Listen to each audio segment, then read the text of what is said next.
Welcome to the Cress Welsing Institute of Psychiatry and Social Research. And welcome to the first lecture of the 2005-2006 seminar series. Are there people who have not been here before? I see a lot of the old faces. Welcome back. Well, welcome to the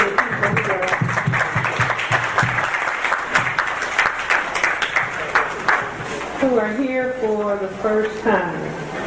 The Institute is simply a series of lectures that run from September through June, the second Thursday of every month.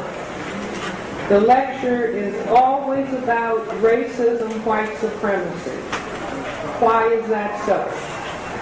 The reason that the lecture is always about racism, white supremacy, I'm a general psychiatrist, child psychiatrist for the past 30 plus years. And I have understood that we as black people cannot have mental health if we don't understand racism, white supremacy. We really cannot have effective intelligence if we don't understand racism, white supremacy. So I have given these lectures over a number of years, 15 years, second Thursday of every month. Over and over and over again. One of the managers at the Blackburn Center said, I wonder if you were going to be back in September, Dr. Welsing. I said, as long as you're here, I want to be here. He said, as long as you're here to talk about racism, I am going to be here. So, welcome to the Institute. I hope that you will be able to continue to come in the future. Next month, the second Thursday, I've asked Mr. Neely Fuller if he can come and lecture, so he will come the second Thursday in October, and I'll speak in November and December. And we will continue through June. Now, sometimes events happen so that you don't have to work too hard to help people understand racism. I presented a paper at the National Medical Association in July, the last week in July. I'm a member of the National Medical Association. That's the Black Physicians in America, an organization that started because black physicians many years ago could not become members of the American Medical Association. So black people started their own organizations across the board. The paper that I presented was entitled The Denial of Racism, White Supremacy, and its Implications for black mental health and black physical health. For the past 35 years, with the exception of 2 years, I have always presented a paper at the National Medical Association. And my paper is never about the emotional response of chipmunks. All of my papers have been about racism, white supremacy. My first paper was a paper that some of you are familiar with who have read the ISIS papers or even seen the Cress theory. The Cress theory of color confrontation and racism, white supremacy was presented at the National Medical Association in 1970 in Atlanta, Georgia. You see, so that's 35 years ago. That was the first paper. All the other papers that you find in the ISIS papers, many of those papers were presented at the National Medical Association. The motherfucker and the original motherfucker. Ball games as symbols in the system of racism, white supremacy. So I'm always talking about racism because my experience has been when I was graduating from undergraduate school, 1957 at Antioch College in Young Springs, Ohio, my parents said to me, "What do you want for graduation?" And something made me say, "Send me to Germany. I didn't ask them for a car. Maybe I should have. But I said, send me to Germany. I want to live with German people. And I want to ask them personally, did they know what they were doing to their neighbors who were Jews, but Semites of the Jewish religion that Hitler said they are not white? It wasn't their religion that he moved against, but he said because they are not Aryan, they are not white. And so I wanted to live with German people and ask them, did they understand what they were doing? And I lived with German people. I lived on a farm outside of Frankfurt, Germany. And this is 12 years after the end of the war. The newspaper wrote an article, Brown Francis from Chicago is also here. But the young German people, it was a work camp, and the young German people, of course I was the only black person, and there were young German people who were still going around saying, Heil Hitler. And I would ask them, don't do that. You know, like if I came up on them and they were doing that, and I would say, don't do that, and they would say, Entschuldigen Sie bitte, you know, excuse me. And they would stop when I was around. But they would continue to do it, just meaning that even though the war was over, they believed in what Adolf Hitler stood for. And a reason that I have always read a lot about that, and you'll see in the flyer, one of the pages says New Orleans is America's Auschwitz. Because I may have 100 books in my library about what happened in Germany. And if you read about what happened in Germany and what led up to what happened in Germany, you will see the same thing. The people that were lined up, waiting for transport, they had the Jews lined up. They wouldn't give them water. They wouldn't give them food. And they didn't have any sanitary amenities. And they stood and they stood and they stood while people with rifles around them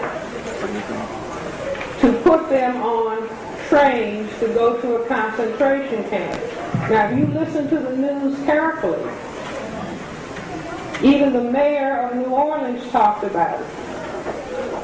That the people that were on that, what was it, 910 or that overpass, they wanted to get off and go and get water and food. But the soldiers prevented them. Armed people prevented them from getting off of that overpass. See, now, when I was talking to my colleagues in psychiatry, now these are black psychiatrists from all across the country, I have the reputation of, oh, here she goes again, talking about racism. But more people come to my section. Francis, when are you speaking? What are you going to talk about from all of the different sections? They try to schedule me at a time. A lot of people can come because the people always want to come and stay and ask questions. But my colleagues are still very timid. Now, see, do we understand that? See, that timidity is related to there is opposition to black people talking about racism. You see, there are all kinds of implied, if not overtly stated, threats. I was a professor at the university, Howard University, medical school, Department of Pediatrics, in 1968 to 1975. And that's where I started writing about racism. I wrote the Cress theory of color confrontation at Freedman's Hospital as assistant professor in the Department of Pediatrics. when I expected promotion and tenure, some of my colleagues, you know the grapevine. So some of my colleagues whispered to me, Francis, you're not going to get promotion and tenure. Now, I was a student at the medical school at Howard. Knew all the professors, knew the dean. And I said, why? And so they said, because of your political ideas. So, you know, like a naive young person, I go trotting off to the dean's office and say, you know, I'm sure you know that I want promotion and tenure.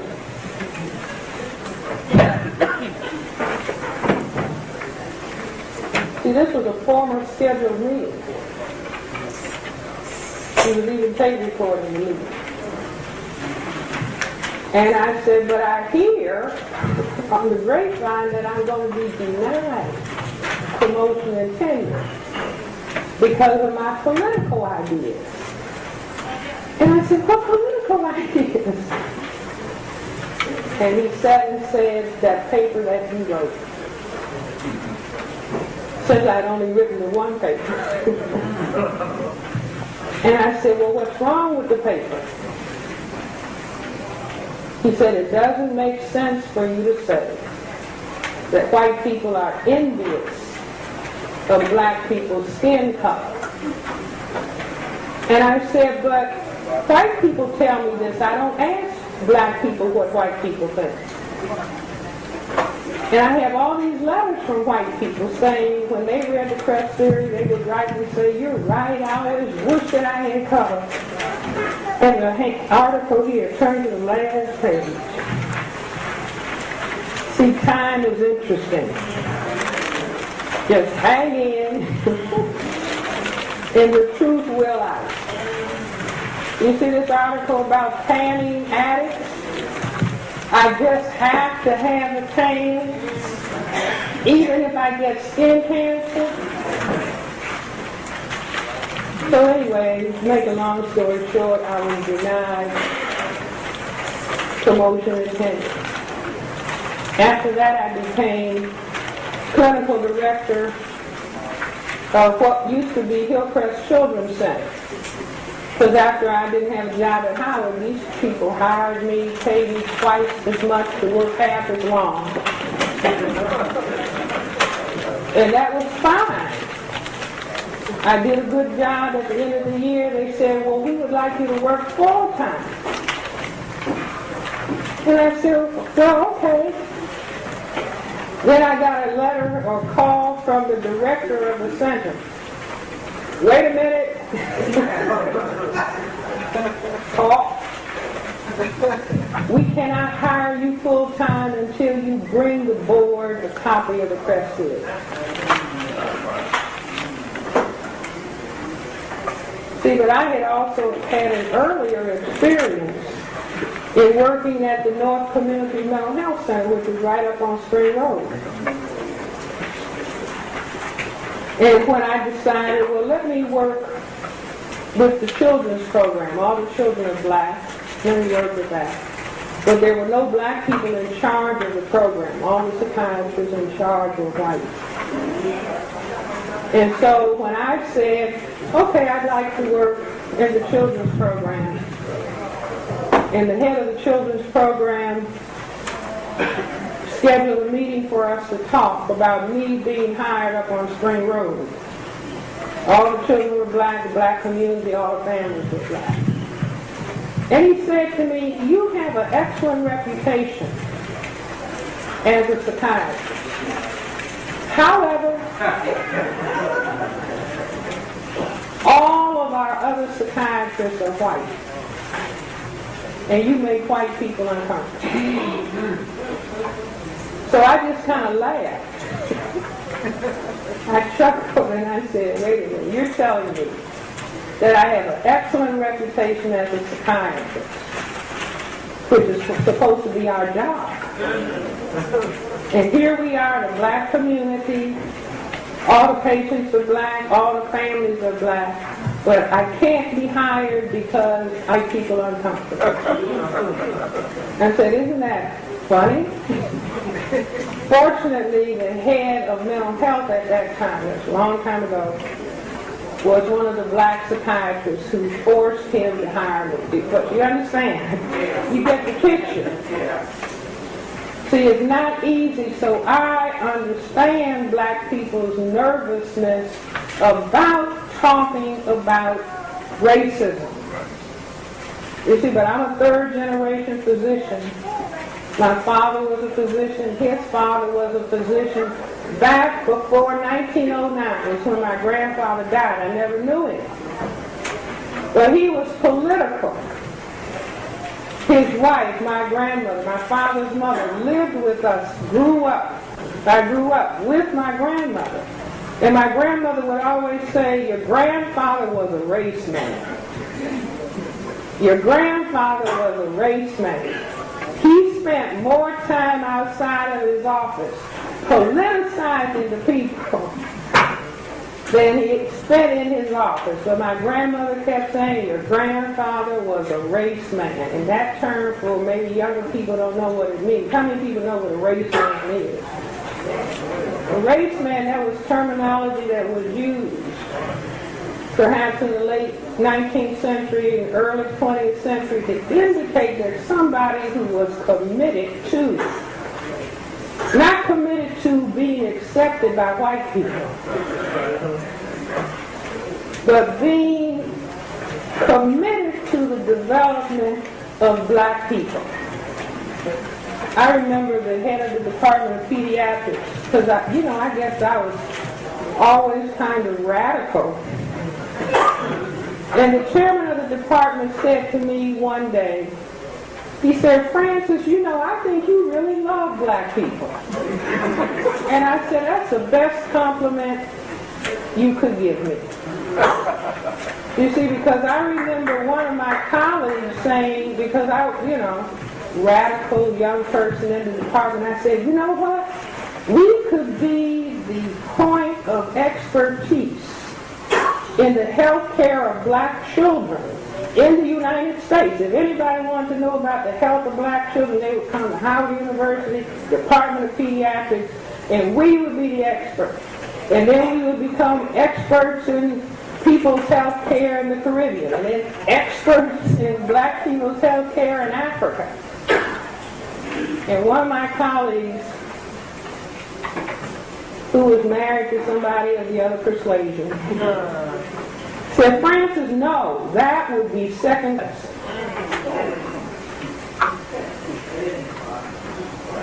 To become experts in self. You see, but I'm glad I was raised the way that I was. You see, when my parents always did work, and I'm not bragging, I'm just talking about, well, how did I get from there to here? I didn't have a choice. It was the way I was raised. You see, be political, help black people, focus on the problems of black people. Your job going to medical school is to come out and help black people, not to go to Harvard or Yale or Princeton, where there might be 3 black people. So that was my orientation. So I started writing about racism, like what's making white people do the things they do. And in the I started writing the Cress series, 1968, 1969. I was interested in what was making black people mentally ill. See, I trained at St. Elizabeth's Hospital. And then I trained in child psychiatry at Children's Hospital, looking for what is making black people mentally ill, because I want to know, because I'm going to be a doctor to black people. But that was not a part of the curriculum. There was no focus on the mental health of black people. In the entire training in psychiatry, in the entire training in child psychiatry, As a matter of fact, at Children's Hospital, 1963 to 1966, they told us, you black people in the training program, residents in training to become psychiatrists, black people do not have the mental capacity to benefit from psychotherapy.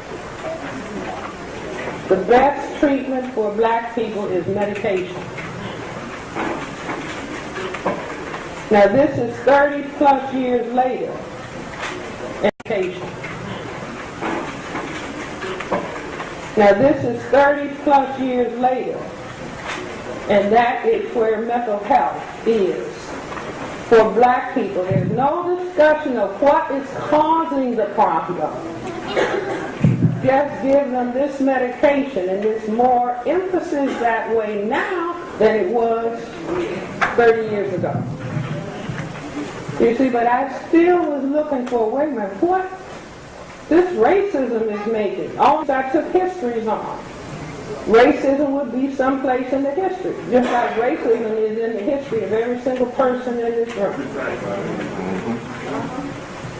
Affecting parents, affecting grandparents, affecting great-grandparents. Racism was being put on those slave ships.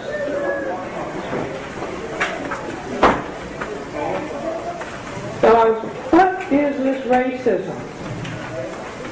I interviewed a patient at DC General Hospital one night, and because, if you're on call, you got to be up all night admitting whoever the police bring in or whoever families bring in that are acutely disturbed. And there was a tall black man, and I interviewed him, and the first thing I wrote down was schizophrenic reaction, paranoid type. But there were not a lot of people there, so I said, I want to talk to this man and see if I can really understand what is he saying in this roundabout, confused way. And the gentleman finally said, Doc, if we can just find the keys to the cupboards. Now, if you look at the ISIS papers, you see the keys to the cupboards. He said, if we can just find the keys to the colors. Now that clicked in my brain because I'm looking for the answers about racism.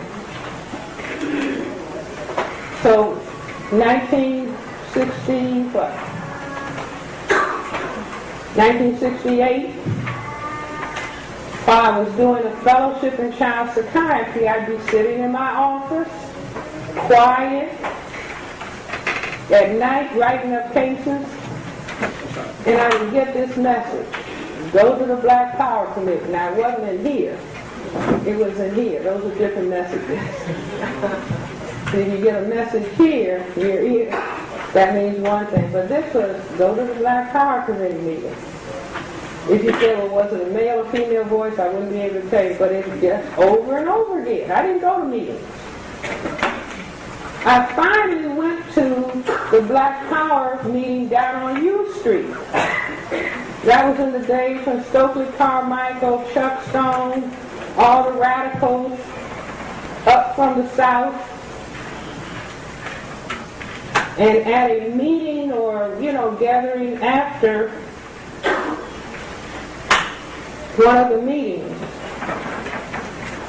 people were sitting in an apartment on New Hampshire Avenue, and there was a man over in the corner. I've never met him. He said, racism is a system. When you're looking for something, see, if you don't tell yourself, a question arises in your brain computer. If you don't say, that's a stupid question, and then go and turn some music up loud. But if a question arises in your brain that you want an answer to, you will move around and eventually you find yourself encountering the answer. So I'm a psychiatrist in training. Training program doesn't teach anything about racism. You have to battle racism in the program.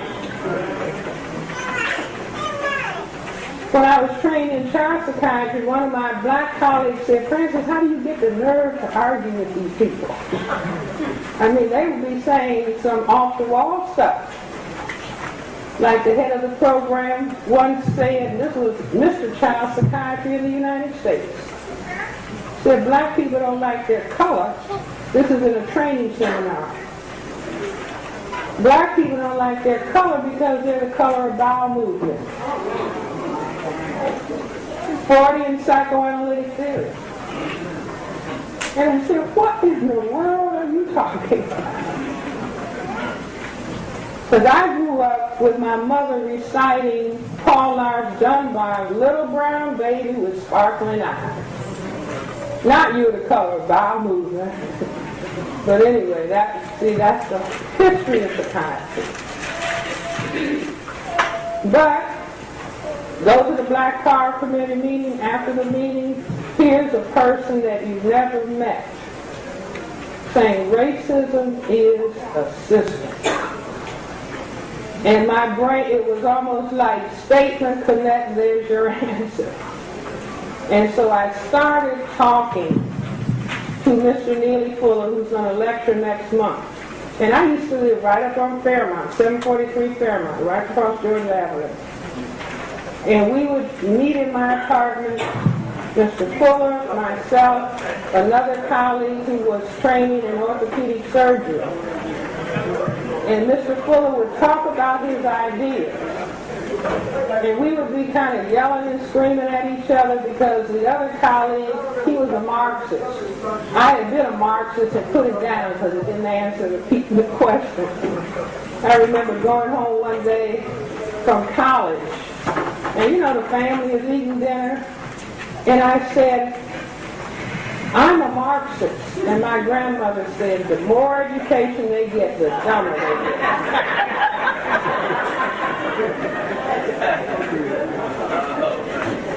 See, I knew what she was talking about. I'm 16.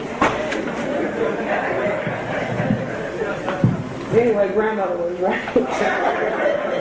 But we would talk about these ideas back and forth and back and forth. And being a psychiatrist, you are always wondering, why is behavior what it is? So Mr. Fuller talked about racism as a system, and I contend that that is as important a summation as Einstein's E equals mc squared.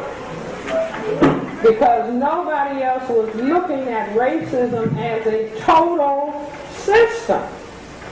See, people were looking at racism as discrimination. Can't go to this toilet, can't drink from this fountain. And the whole thrust being to eventually integrate ourselves with white people. Take the signs down and we'll all just get along. But Mr. Fuller came along and said, and everybody, remember this, and teach your children. Racism is a system. And he said what? The system functions in all areas of activity: economics, education, entertainment, labor, forgive the writing, law, politics, religion, sex, and war. So I said, this is fantastic. My brain went to, well, why? Why would they do it? See, why do they behave the way that they do? See, not this. See, Mr. Bush,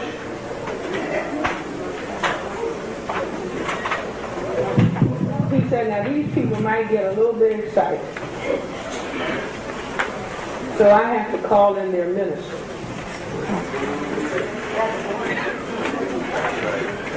Let the people emote about it. I think I understood that Condoleezza Rice went to her community in Alabama and told the people Jesus was going to take care of the property.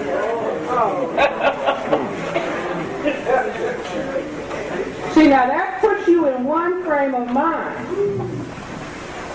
See, that was what helped hold us during slavery. Don't misunderstand, because I'm baptized Baptist. Under the water. And Christian Methodist. A&E. Sprinkle. So both sides of the family. So I'm not knocking, demeaning anybody's religion. But there was a white woman at the Race Relations Institute in Nashville, Tennessee, until they stopped Raymond Windward, who's now at Morgan State, from having the Race Relations Institute. But the white woman, because the young black person said, I don't want to talk about racism because I'm a Christian. So older white woman spoke to him and said, look, I'm white, I'm from the South. We taught you all three things. From the South. We taught you all three things. We taught you what to focus on in the book. Slave, obey your master. Turn the other cheek. And you will get your reward in heaven. So you don't have to deal with why. The slave is not to reason why. The slave is but to do or die and get the reward in heaven. Now other people are focusing on getting what they want on earth. You see, but if you can get people to focus on heaven, and I'm not knocking it because there was a period where it was so crushingly hard for us. There was nothing for us to focus on other than there must be a reward somewhere. But the white people were strategic in saying what we will do is give you an image of the Son of God as looking like us. So you'll always be waiting for us to come and save you. You won't think in terms. Let me analyze the problem. And let me organize my thinking and my behavior in such a way so that I can solve the problem. We can think about Richard Williams, the father of Venus and Serena. He looked at tennis one day and said, oh, people are making money playing this. I'm going to make me 2 children. They weren't even there when he concluded that. I'm going to make them. Bring them into being. And teach them how to play this game, and they're going to be 1 and 2 in the world. People are crazy. You see, but he was analyzing. Oh, this is a game. Okay, it's played knocking the ball back and forth. Okay, and then you can make millions of dollars learning how to play this expertly.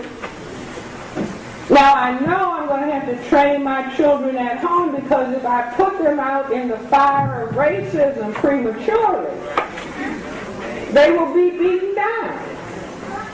So I'll keep them at home until they're strong. And then I'll put them out there. Do you understand? Analyzing the situation. Now, I understand they may be, Jehovah's Witnesses or Seventh-day Adventists? They've got a religion. But he was talking about analyzing the game. What's going on? What do you have to do to be victorious? And then learning how to do it. But you've got to answer the question, what is going on? So Mr. Fuller said what's going on is a system of racism. The system is white supremacy, and racism is white supremacy. So don't anybody leave here saying racism and white supremacy. Racism is white supremacy, and white supremacy is the only racism. There's no black supremacy on this planet. As rapidly as the economy is growing in China, there's no Chinese supremacy on the planet. If people see them getting out of line because they have analyzed the global situation, they say, well, we'll make a SARS virus or avian flu. If we need to, we can knock them out of position. So racism is white supremacy. I can stand, if I was of the mind, and call people who classify themselves as white things, and call white people names. Does that affect white people? No. I don't have any power to determine whether they have a job, whether they have an income, what's in their bank account. Racism is power. It's the power equation of what? Over non-white. Please put that in your mind, because I entitled this talk, New Orleans Wake Up Call. That's right. Yeah. That's right. Yeah.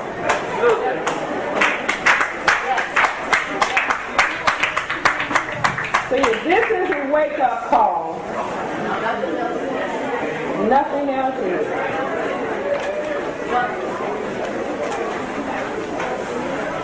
As they say, we have crossed the Rubicon.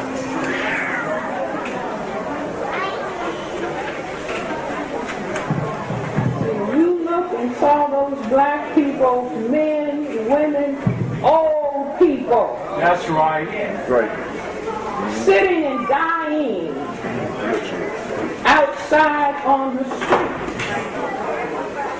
Mothers with little children without water, not to mention food, and letting them stand and wait. And no bathrooms. If you didn't see yourself, you need to go home and do some mirror study. See, that's us. That's me. Now, one thing about New Orleans,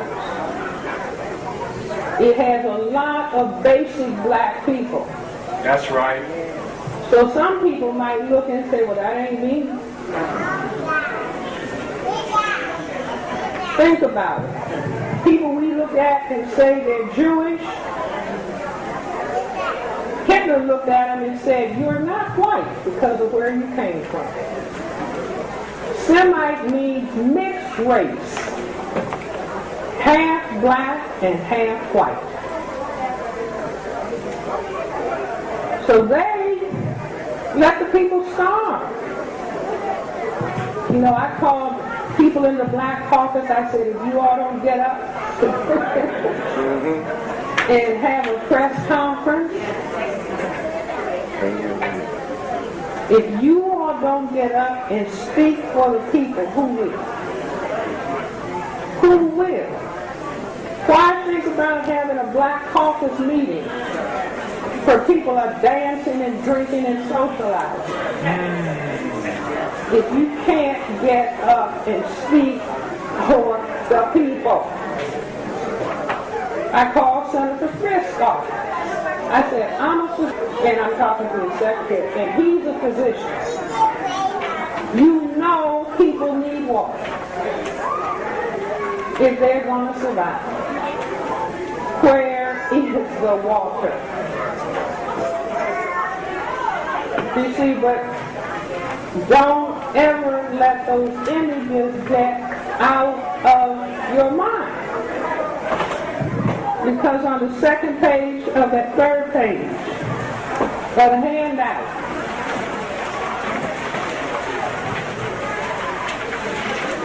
this is an interview from National Public Radio. Just look at the bottom paragraph. You can read the other part of it tonight.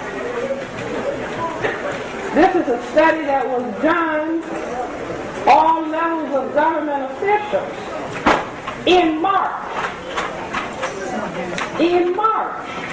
of this year.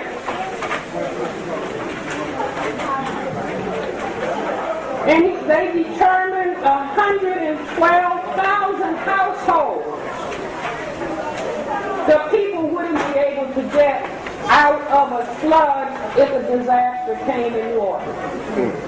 So they knew. That's right. They knew what would happen. See, now this is what you got to chew and digest. See, they were so busy talking about looters, rapists, murderers, Refugees. criminals, when you've never seen that number of people standing quietly, patiently waiting. I call CNN and Fox. They might have had to take me to say. You know, how dare you call these people criminals? Criminals. See, but we had people, oh, they're looting. That's right. But the white people were finding food. That's right.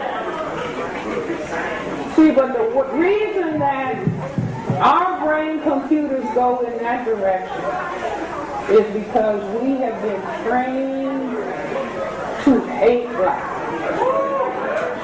Hate ourselves, hate one another, and it's hundreds of years deep. See, it's hundreds of years deep. And when the black people in the 1960s started talking about black pride, you know, people are giving their lives to get voting rights, giving their lives, and out of that came black power, black pride, black self-respect.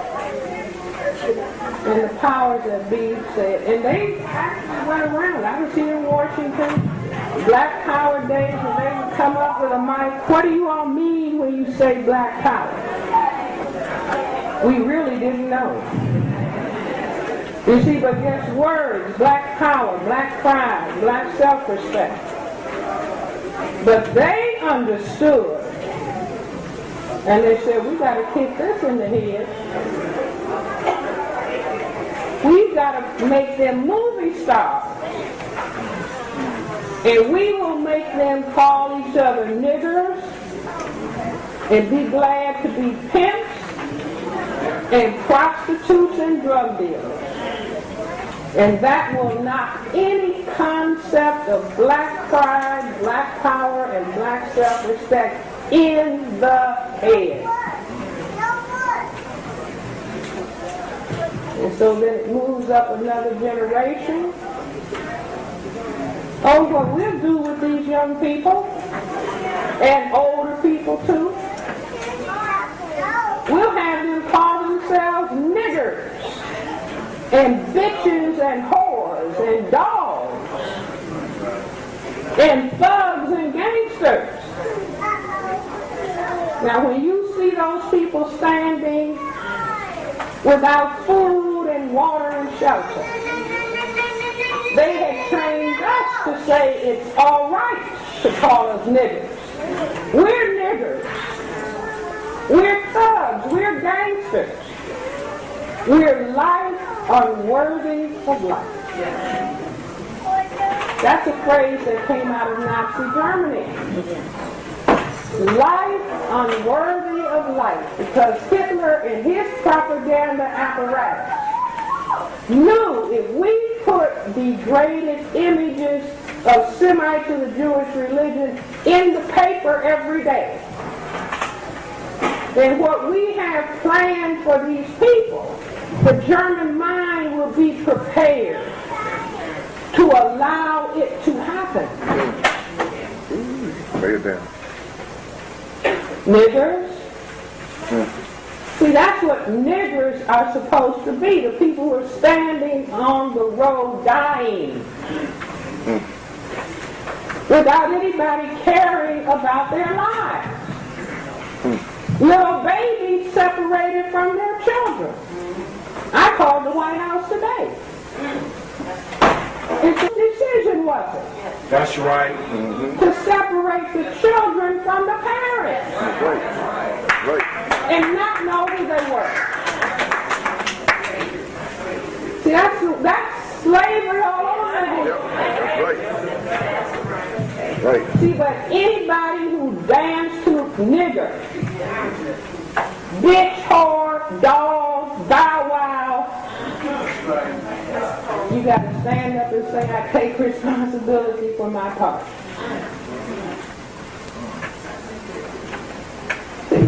White supremacy said, I'll pay you millions of dollars to stand up. Grab your genitals. Sucking it to each other on BET. Then I can end up calling you rapists, murderers, in the presence of me killing you. But I'll have the whole world looking at you as a criminal element. And I paid you a lot of money to help me do this to you. But you didn't understand racism as a system, so I could do it to you. And make your bling bling so important you can't even see what's happening. It's real. So we have to give the system A+. A+. So let's talk about what racism is.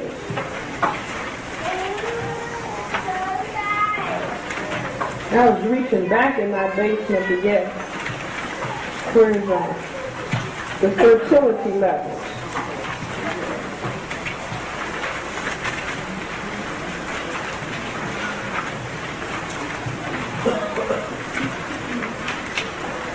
Does anybody see it? 13. Turn to 13.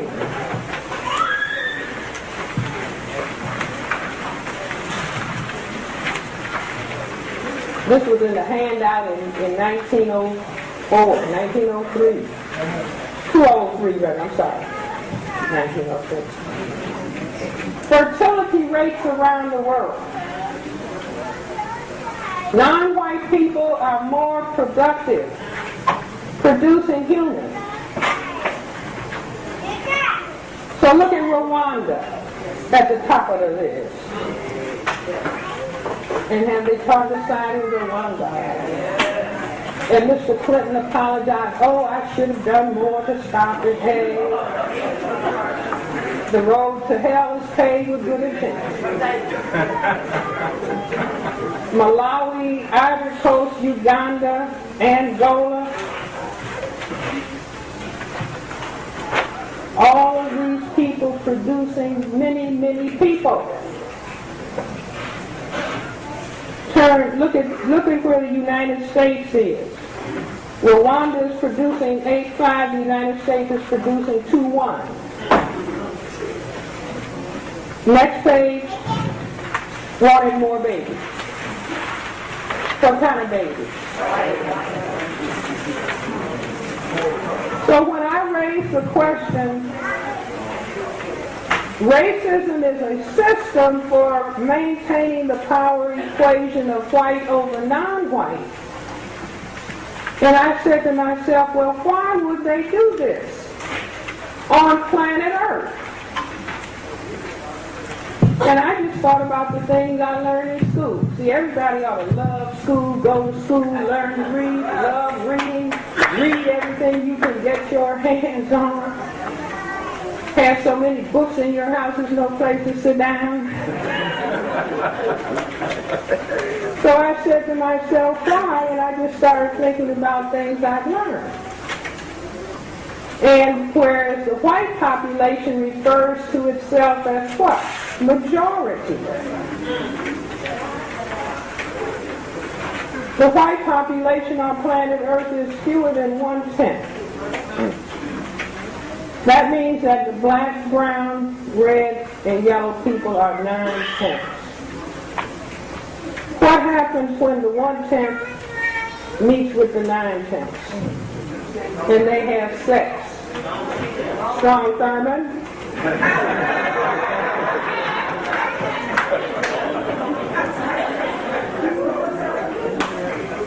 Thomas Jefferson?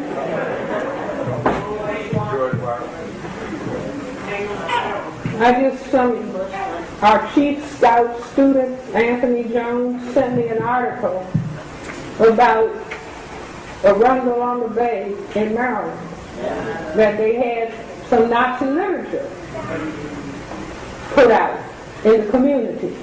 Used to be an all-black community in segregated days. Now the white people was on the water, so the white people started moving in. And so somebody started passing out some Nazi-type literature. So the community meeting with the city officials or whatever, the state officials, and one white woman spoke up and said, "I'm dating an African American, and I guess that's why they burned the cross or did something to her." Now, why does that behavior occur? It occurs because when you mix white with non-white, you get colored. Some shade of colored. You see, like I've been trying to figure out now, who is Lieutenant General Honorary?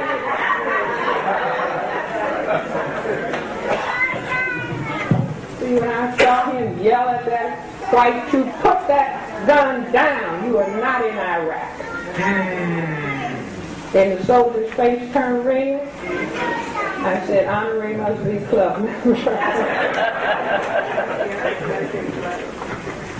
You see, but if when white people came out of Europe in the 15th century, went all around the planet, realized that everybody was colored, the white men started having sex with the non-white women. The babies never turned out white. So they started thinking, uh-oh, what if these men started going from south to north and having sex with these women, which is why the Nazi literature came out, that white would disappear. White would disappear.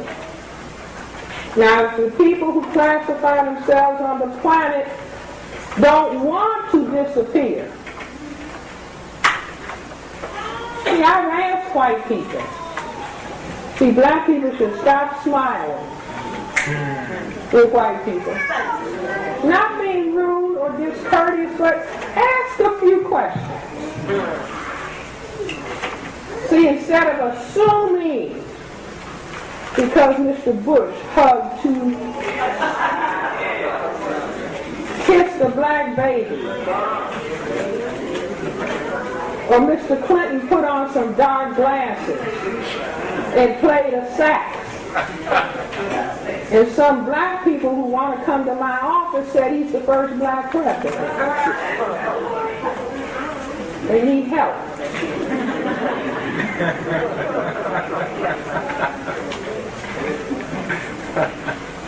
See, it doesn't take much for people and programs to hate themselves. See, like if you've been taught to hate yourself, call yourself nigger and dog and bitch and whore and gangster and thug, you need somebody that doesn't look like you to validate your image. Now they know that, so they run that game. Jesus was a black man. But if he was hanging up in the church, nobody would come. This is not my church.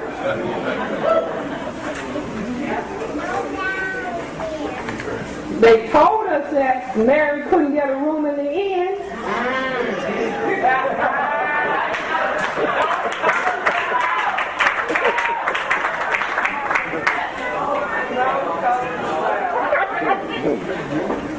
See, read and think, but you got to program your computer to like black. You see, it's just like the word America. Hidden in the word America is the phrase, I am race. Now you try to find another phrase in that word. That's like Jesus in Ebonics breaks down into just us. Just us. J-E-S-U-S. Just us. Just us who? Just us black folks. See, the vibe fell. Oh no, Jesus can't.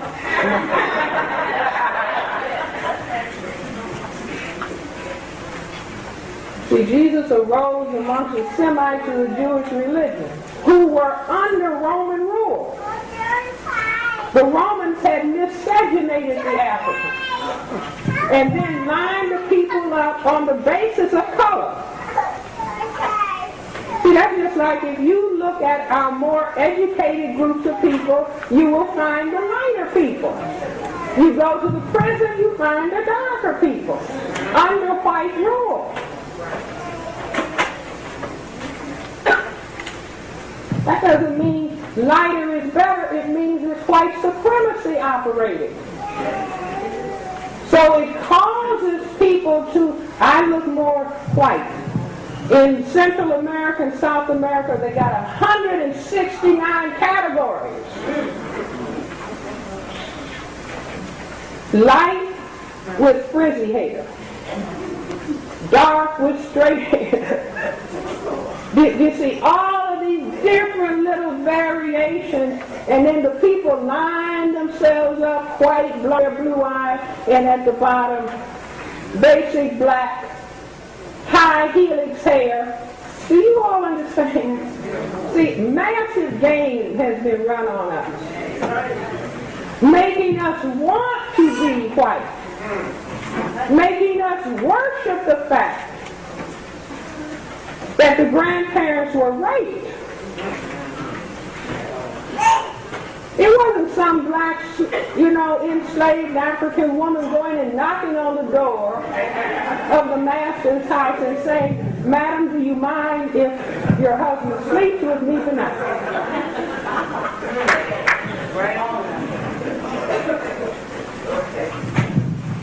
Do you all understand? See, and then they can circle around and say, "You all are the rapists." Train you to sing about being a rapist. Oh, they're so clever. But they realized that if they could disappear, then wait a minute, we better find methodology to control this non-white majority. How do we prevent white genetic annihilation? See, they don't have any boom, boom, boom music.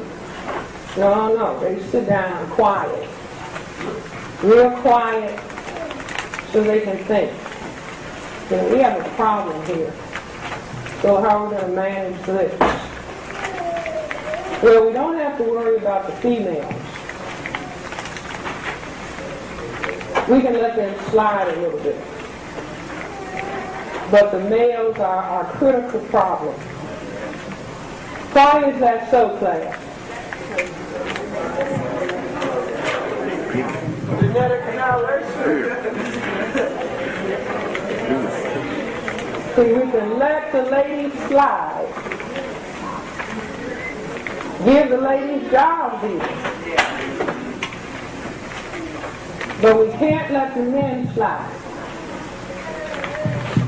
The reason is, see, that's the question again, why a particular strategy? not just by accident. See, they sit down with their little tiny minority selves and think. See, even tennis. Somebody asked Arthur Ashe and Jimmy Connors what they thought about the game of tennis. Arthur Ashe said it's a fun game. Jimmy Connors said it's a matter of life and death. Life and death. See, it's not just sports, it's life and death. Being winners, being on top, being superior. Who does this Althea Gibson think she is? Who does Serena and Venus, who do they think they are? No. You see what they say? Now your thing is to play loud music, play, shake booty, and dance. Now we're going to be over here quietly. There's some acoustic line room and things. And they concluded it is just simple, basic physiology. Men can impose sexual intercourse. We have imposed sexual intercourse on all of these non-white women. Women can't rape men. If I went and found the man of my choice in the room, pulled out my M16 and said, you are going to have sex. And I frightened him, what would happen?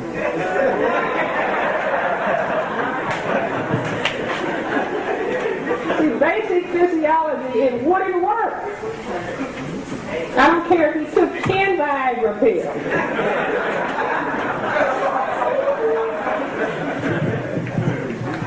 See, the Creator probably said, look, I don't want you to ever be in a position when you're in danger, you start taking pleasure and can't run, so I'll fix it so. He said, look, I don't want you to ever be in a position when you're in danger, you start taking pleasure and can't run, so I'll fix it so it won't be any pleasure.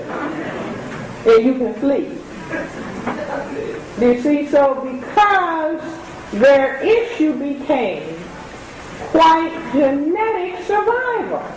See, and I've asked white audiences, do you want your children to be colored? Do you want your grandchildren to be colored? Do you want your great-grandchildren to be colored? Do you want your great-great-great-great-great-great-great-great? What do they say? They say no.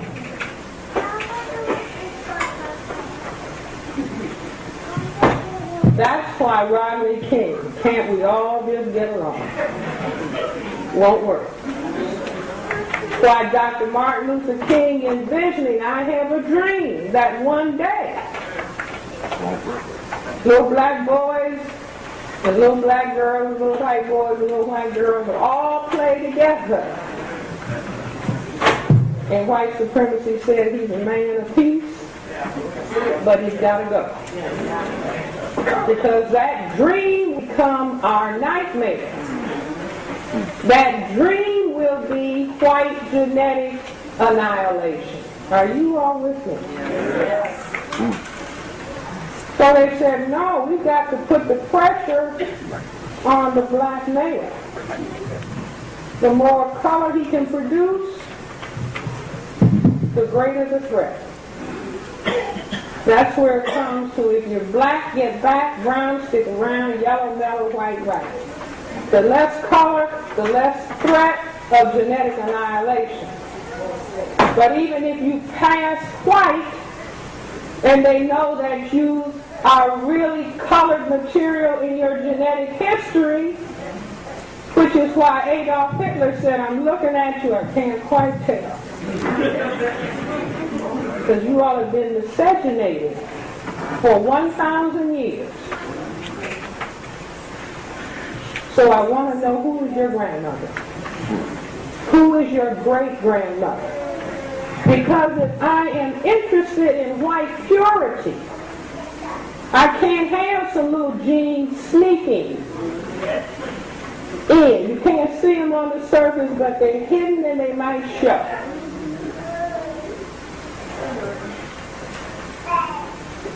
Do you all understand? Now see, this is in spite of everything that we want and have been taught for generations. See, I remember the song we sang in Sunday school. See, my grandfather was head of the deacon and trustee board, so you know we were there every Sunday. Couldn't get your ears pierced. Couldn't wear red.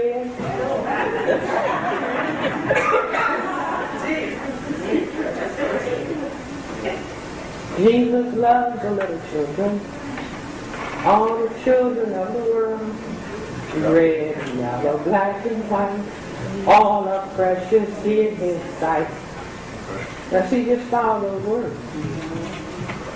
Red, yellow, black, and white, all are precious in the white man's sight. What was Jesus? What's on the Sunday school card? What's in the pictures? And if Jesus is white, His Father has to be white. Now that's in our computers. You see, that's why black people will have a musical, Arms Too Short to Box with God. Meaning you can't fight white supremacy.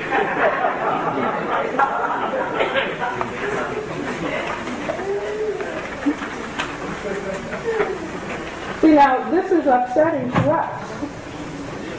But racism was designed consciously, subconsciously, as a survival system for the tiny population that classifies itself as white. See, I say my definition that is on whatever page that is the most succinct and comprehensive definition of racism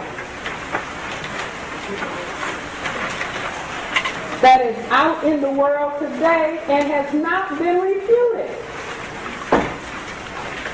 The way people who classify themselves as white get away from it is to say we won't talk about racism. We'll talk about classism.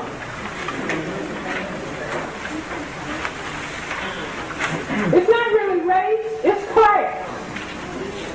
Well, what is class? Neely Fuller, in his book, Textbook for Victims of Racism, said there are 4 classes of people under white supremacy. Class means power. White upper class, white middle class, white lower class, and non-white non-class.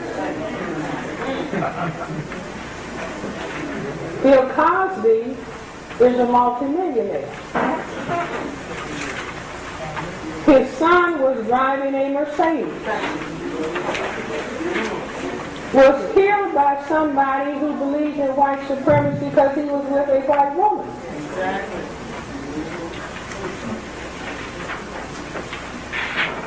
Somebody else came to mind. Oprah, a billionaire, went to Paris and wanted to do some shopping.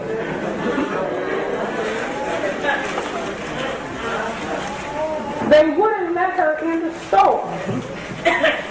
She had already been treated like that on Madison Avenue in New York.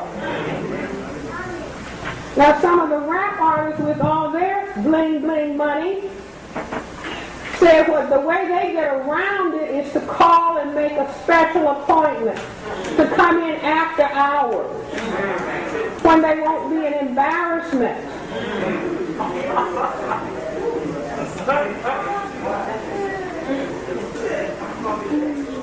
Now that's my statement, so they won't be an embarrassment. Meaning they got to make a special black appointment.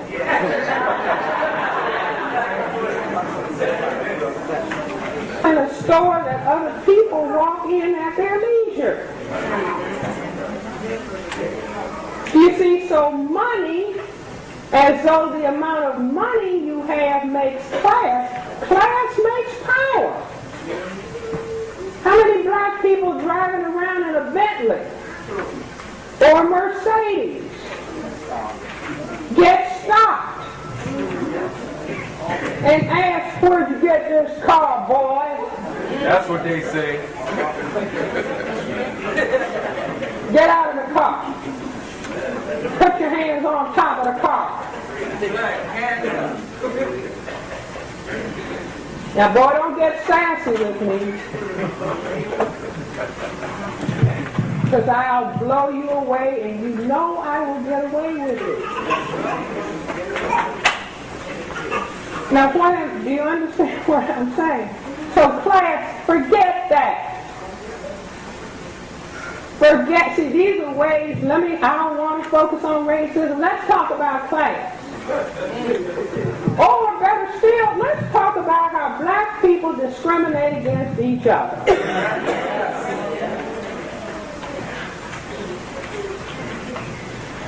We learned that on the plantation. You see, but all we have to do is raise hands. Massa, make her leave me alone. Massa, stop him from bothering me. He hit me. Now, you boys and girls in this apartment, I don't want to have to come back here again.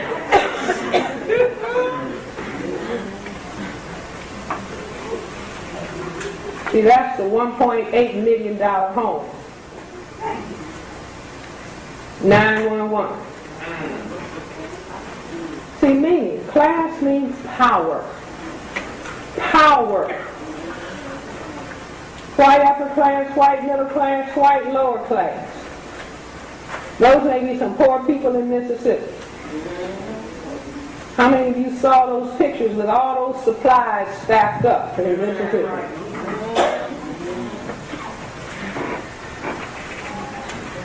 See, I don't think that the white people in Mississippi are going to get a debit card or food stamps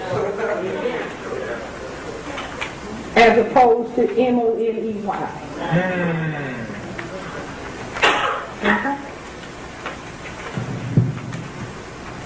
So, if this is racism, it's not going to go away because we pray. It's not going to go away because we pray. See, the Creator must be sitting somewhere. He, she, force, whatever. Saying, I made you all the first people. I made you the mothers and fathers of everybody on this planet. What page is that? Picture with the albino mutant. 15.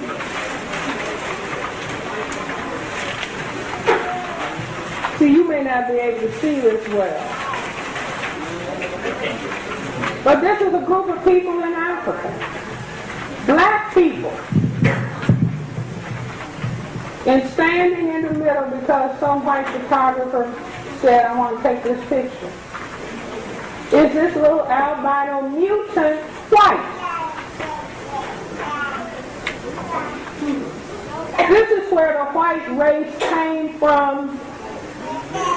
All the paleontologists and anthropologists are saying human life began in Africa. The first people were black. All black people and anything of color can have a genetic mutation to albinism. They have albino alligators. The white bunny rabbit you see is an albino bunny rabbit. White mice, white rats. Somebody told me it used to be an insult to say, you got so many roaches, you even have some white ones. You see, roach population. See, in other words, you only get a mutation after a certain number. You see, it's not every other person is a mutation. The mutations come, very, very low frequency. And so if you have a huge population of roaches, you're likely to have some that are white. Now, what did the African people do? with their mutations to albinism. The same thing that people do here with a genetic malformation. They put them out. Now, I'm not saying, I said to an audience of white people, maybe as black people we have to take responsibility for being the first abusive parents, because when we produced you as mutations and put you out of Africa, and then you say your history began with Romulus and Remus nursing on a wolf. That means in foster care.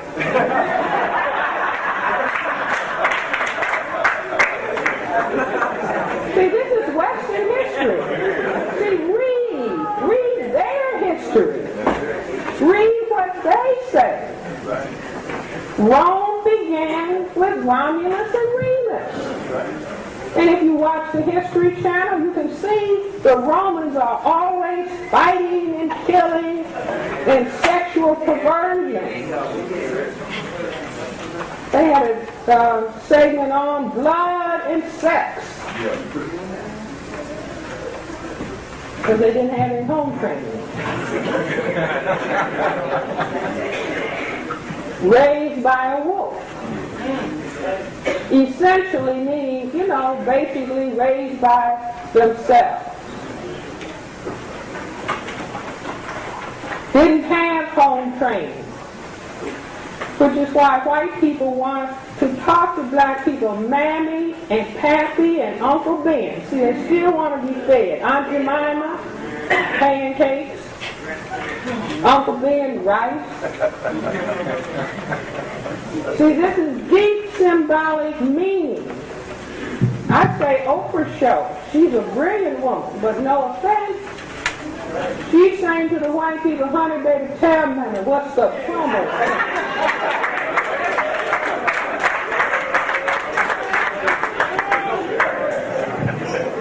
See, let me fix it. Shirley MacLaine, Oprah was saying at one point she wanted to lose weight. She was interviewing Shirley MacLaine. Shirley MacLaine said, if you lose weight, you're going to lose your show. You see, I don't even think she understood what she was saying. It just jumped out. You see, Mammy can't be skinny, Mammy.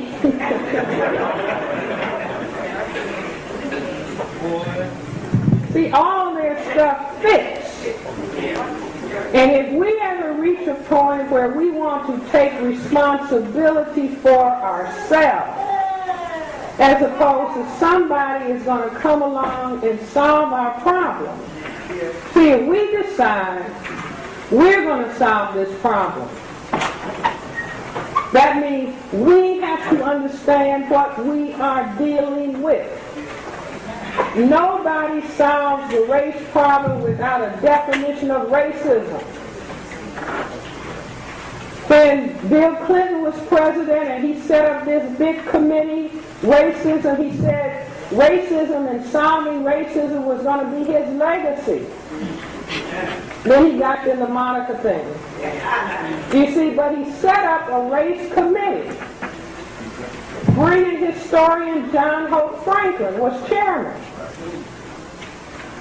At a meeting at the Race Relations Institute, I asked Dr. Franklin, did the committee come up with a definition of what they were going to solve?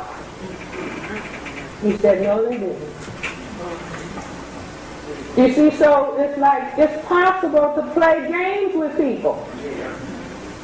If you want to know what Mr. Bush thinks about racism, did he cancel the racism conference in Africa? Cancel America's participation. We're not going to deal with that. Mr. Clinton left office, well, that was going to be my legacy, but I didn't get to it. See, now what? Can we understand why solving the problem of racism when racism is the system for their genetic survival? So they're not going to dismantle it. Right. We have to be the ones to say, well, this is our understanding of what we're dealing with. This is what we think. This is what we understand the problem to be. I mean, I think it's obscene. If 50 years from now we're still going to meetings, there might not be any of us left. You see, because they said, wait a minute, the black male can cause white genetic annihilation. White females say their ideal mate is tall, what? Dark and handsome. A white woman stood up in one of our meetings, said she's married to a white man, but she wants to have sex with a black man.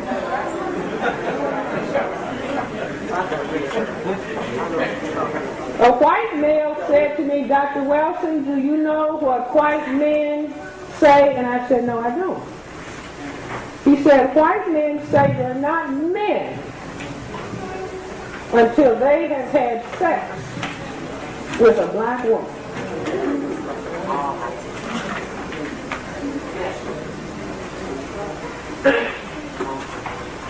So they have demonstrated what they think. See, let's look around, look at our multicolors. White male penis work. I meant to say breast work. See, we have to get real, ladies and gentlemen. We have to stop. Oh no, it's not racism, it's the race card. It's the whole deck. It's the whole system. Is there any area of activity that anybody has experienced, economics, education, entertainment, labor law, politics, religion, sex, and war, where black people don't experience racism 24/7? Is it entertainment? Turn on the television. See, when you see all those white women with their blonde hair, straight,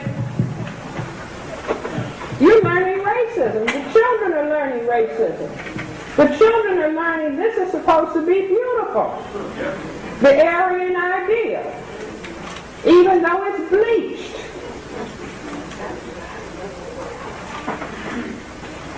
How many people have seen black people discussing New Orleans? New Orleans. 5 black people in a room talking about what's happening to black people in New Orleans. 3 black people sitting and talking. 1 black person talking without being contradicted.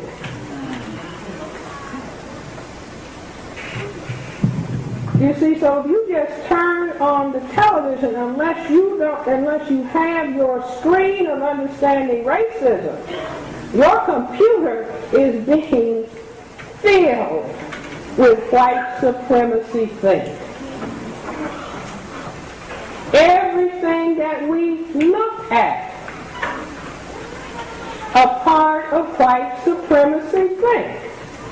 And if we're going to understand our situation, it's not a question of hating white people. That's a waste of time. Being discourteous to white people, waste of time. If you're going to sit down and play a chess game, you're on the black side of the chessboard. Are you going to win by hating your opponent and making faces at your opponent and sticking your tongue out? No. You tell your opponent, make your best move. Make your best move, because I understand this game. I know how to play it. So when Mr. Fuller does a whole book on these are the moves that they're making on their side of the board, so to speak.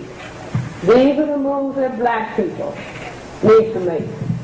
The first move is to understand racism, white supremacy.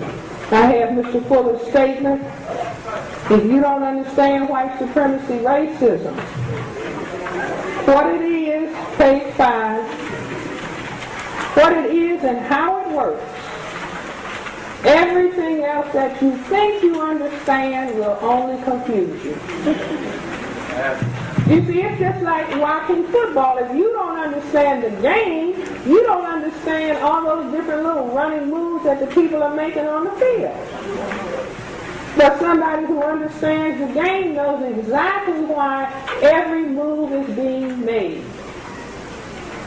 Because of what the game is all about. That could be true of basketball, any sport, tennis, soccer. Understanding what the game is all about. And our brain computer has to fight with, no, I want to believe they love me. See, and this is where something very critical comes in. We have to learn how to love ourselves. Each individual person loving themselves, not asking, baby, do you love me? Forget that. See, love yourself and interface with people who can respect your respect for yourself. You see, but not starting with, well, wait a minute, I know we've had generations influencing patterns of parenting, influencing parenting absence because of racism, white supremacy. So we have to consciously undo that by learning to respect and love ourselves. Take off your clothes when you get home, stand in front of a full-length mirror, and say, I like myself just like I am. All right, that's right, brother. Not if. No qualifications. I love myself just like I am. I respect myself just like I am. I don't have to have a quarrel. Some reporter called me last week. Dr. Welsing, I want you to give me a call back because I'm doing this article on how black women relate to each other. What's the Morton determinant of how black women relate to each other? That's a question, class. What? Somebody might say.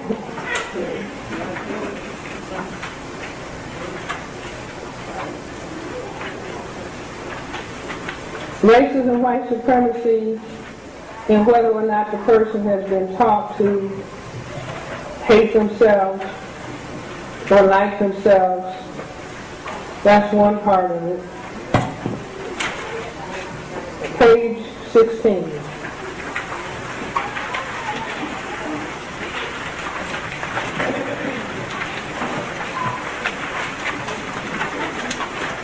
Let's read the first two sentences.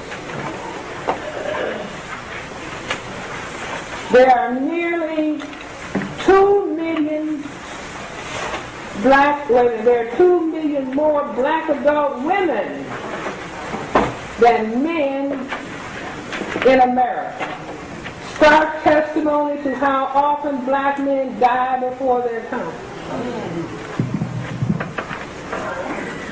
Do you all understand? Can you put that together? Why are there so many missing black men? Question, class.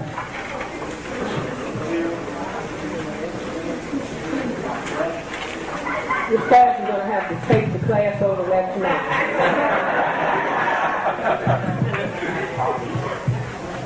The missing black men have to do with this.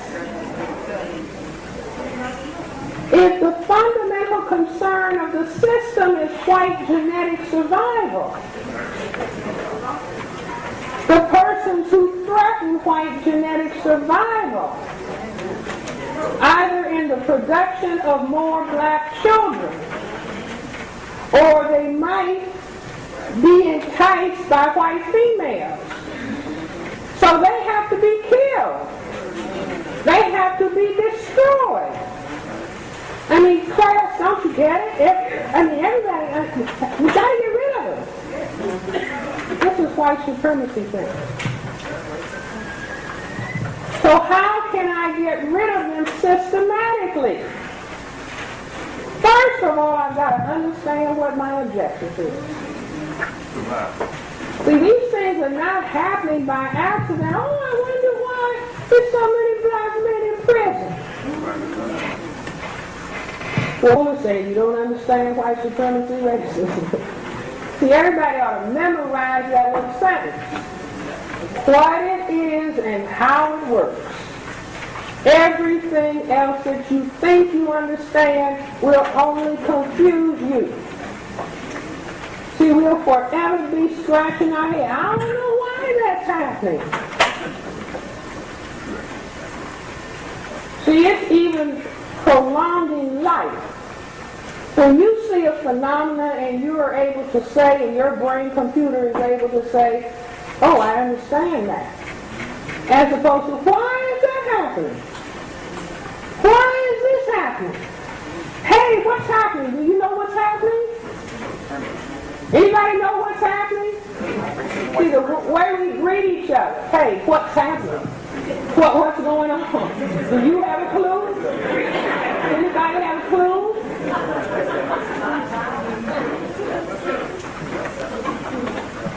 See, as opposed to, somebody said, Louis Armstrong said, somebody said, say, Pops, what's happening? And he said, the white man is still in charge. See, that's like New Orleans. See, the black people can play those horns, play the piano, make the white folks happy. But a physician friend of mine, native of New Orleans, she said, New Orleans is like the Upper East Side of New York and then Soweto. That's right. She said, sometimes you'll turn a corner in our community and you'll think you're back in the early 1900s. That's right. Now that's white supremacy. That's black people in their place. So the people can go and listen to the trumpets play and then see effectively people enslaved. And everything is the big easy. That's right. White supremacy, the big easy. Just stay in your place. That's right. Don't cause no problems. Do you know what I'm saying?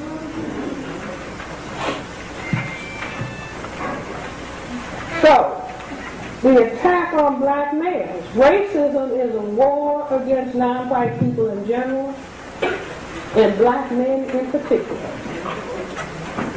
Now, if we begin to understand that, the dynamics of racism, and we begin to ask ourselves, well, now, what are we going to do about this war? What are we going to do about this situation? Sometimes our answer has been, where's the party? See, that probably is why Black Caucus weekend turned more and more into a party fest. Do you see fashion show? Because when you start talking about black people's problems, what's the first thing you run into? The system. If you talk about housing, if you talk about unemployment, if you talk about can't get loans and how banks are treating black people, if you talk about poor education, the cost of college education, failing elementary schools. What can we, black male-female relations. They'll have a symposium on black male-female relations. Somebody might start talking about perfume and positions. Been there, tried that. Doesn't work. You can't have male-female relations and men knocked out of their roles. You can't have male-female relations with unemployed men. Bush says he's going to be promoting marriage amongst the black people. Marriage is a business. You have to have income. If you don't have income, you're going to start fighting. Yep. Are you all with me? Yeah.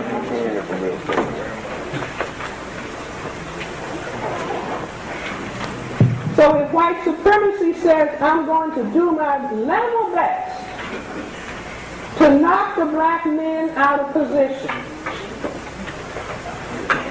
I can determine what happens in black male-female relations. Because I can make them fight. All I have to do is cause unemployment. Her losing her job, his losing his job, both of them losing their job. And they will blame each other because nobody else can understand this is racism in this house. The big elephant in this house. No matter where we move. Oh, we're going to leave the inner city and go to the suburbs. The elephant goes with you. Because the elephant can increase the price of gasoline. And then all the furniture has to go back. Also the car. Do you all understand? But if we understood racism, that this is constant, continuous until it's checkmated. And it can be checkmated. See, it's like playing chess or checkers, and the opponent says, why don't you move your piece here? I mean, does everybody understand what that is? Your opponent is telling you to move your piece in a particular place. What's your conclusion? They want to take my piece. So you say, no, I've got another move in mind.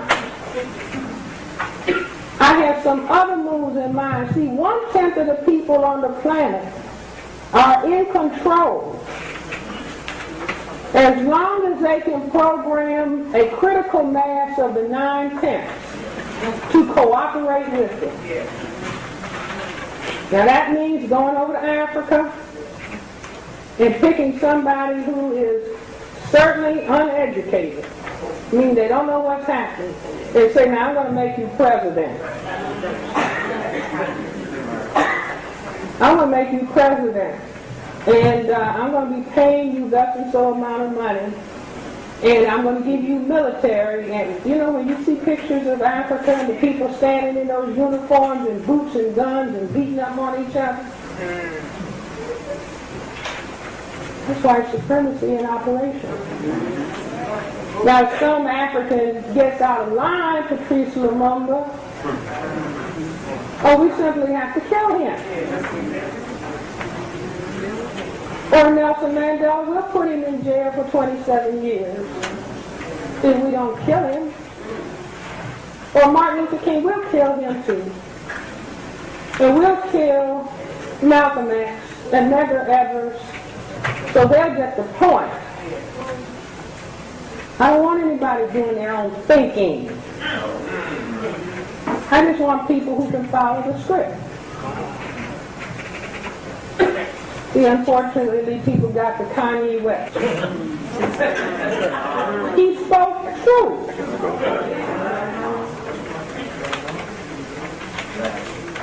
Now, do you want to continue to make these records?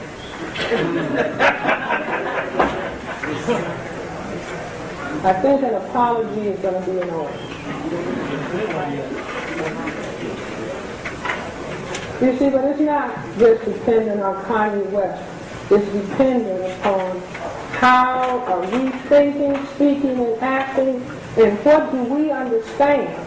If we had a critical mass of black people just walking around understanding what the deal is. And like the African proverb says, each one teach one. So if you understand, you're not teaching the next dirty joke, the next new trashy language. See, we would frighten white supremacy to death. Uh-oh. Hey, they're not calling themselves bitches and whores any longer. We got a problem here. What's happening? They'll be saying what's happening. No, we can't get them to call themselves niggers. Chris Rock is going to stop his show. Or the Boondocks young man, who's got a series coming out where they're supposed to be using the word nigger frequently. New season. Because if black people say it's okay to use the word nigger, it doesn't mean anything. See, but black people into understanding, not expecting that the white side of the chessboard, they're going to keep doing what they're doing. They say, this is my survival. I'm trying to survive by whatever necessary means. HIV, Ebola, breaking the levee. That's right. That's right.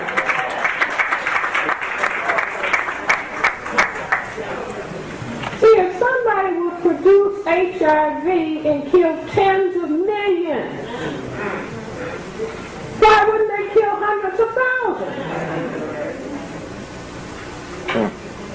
It's reality. When people sit down and say, I want a virus that's going to attack the immune system. But see, then that card runs through the computer. Jesus wouldn't do this. God wouldn't do this. Do you know it?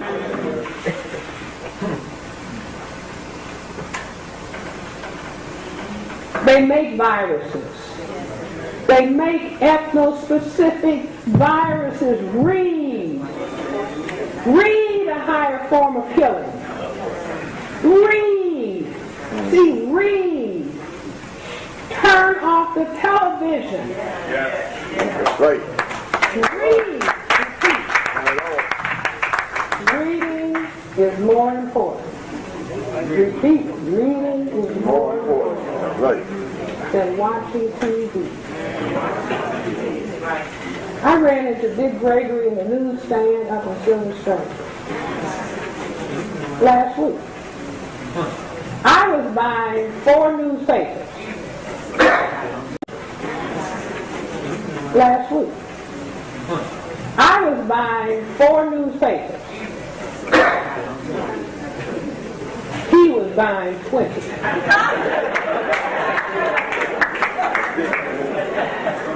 That's true. 20 newspapers and a lottery ticket for 20 years.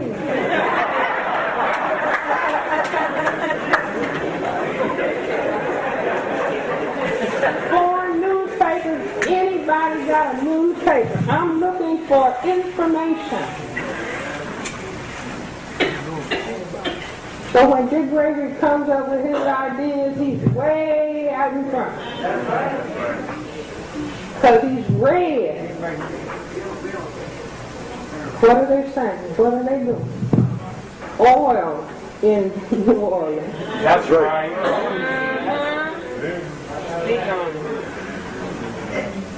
See, but look at New Orleans. Start with, they knew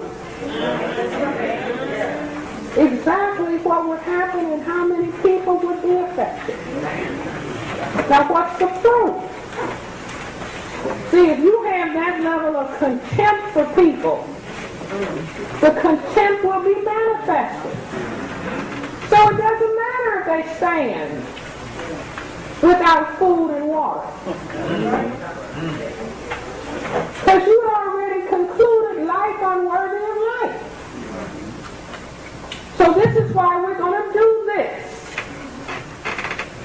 We're going to allow this to happen.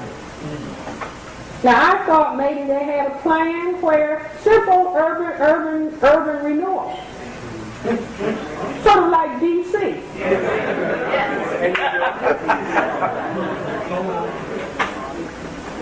They move them out gently to the suburbs and put prices on condos that they couldn't possibly afford, so I'm back in it. I thought possibly if you went to the urban planning or the city planning office in New Orleans where they could drop charts down of what the new Orleans, the better, the bigger, the better New Orleans.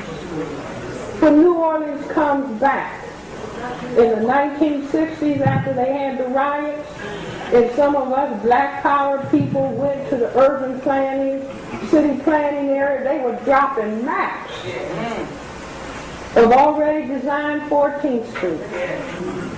Trees and apartment buildings and parks. And I said, black people are not going to be able to afford to live here. Oh, be quiet.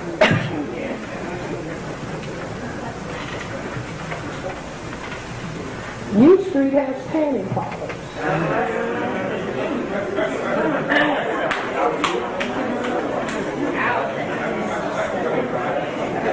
I was standing at the corner of 13th and U and felt that cold vibe of all the people around me, almost like, well, what are you doing here? That's right.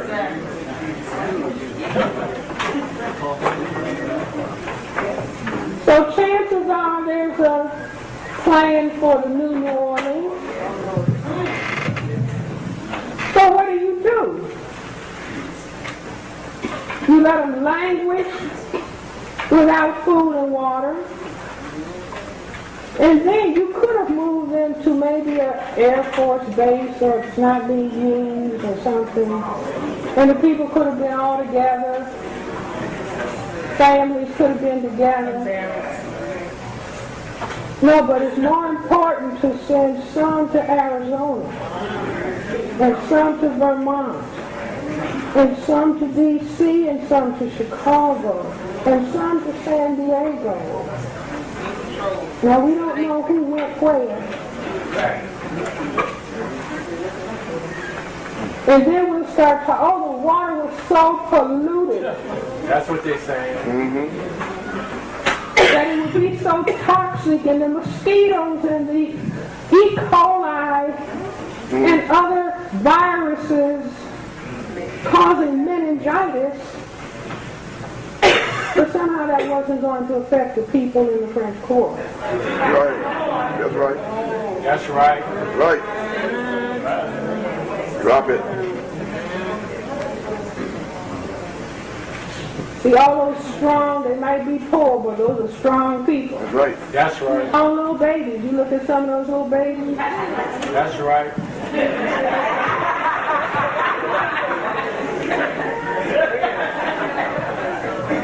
You see, but unknown viruses are supposed to be jumping on them. See, now black people ought to be calling the White House hotline. That number is 202-456-1111. Say it again. 202-456-1111. And we should be registering. My priority is that, yes, put the people in a comfortable, safe place. Find all the parents of all the children. Find all the families that belong together. Sign a contract that they will go back to New Orleans where they came from. That's right. They can put up temporary trailer parks and step-by-step make housing, affordable housing for the people to go to.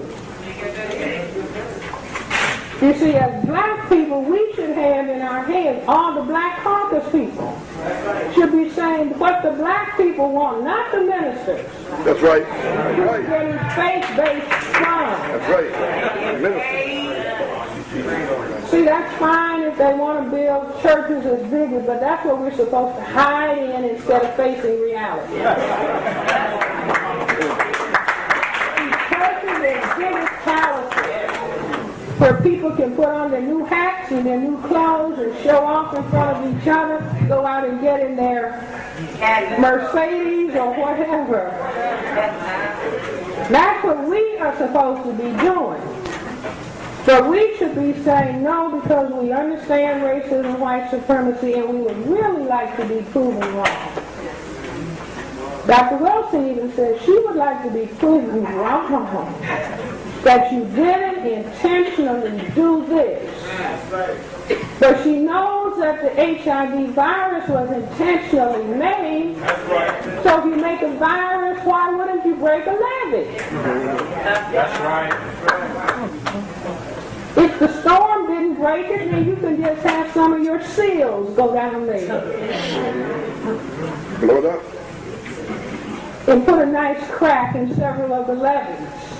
That's right. You see, so that you can say we've got to remove these people by force if necessary. You see, but anybody, you didn't even see Ted Koppel when he was going and talking to this elderly black man. Now you know you need to move. Yes. You didn't see him talking to any of the people in the French Quarter. That's right. You see, you saw older black people being kind of buffaloed. Now, if you really were thinking well, you would really leave. You know you can get sick. How many floods have those old black people already gone through? Many. You see, but if it's a plan, you see, and we should all say to the people who classify themselves as white, well, based on your history,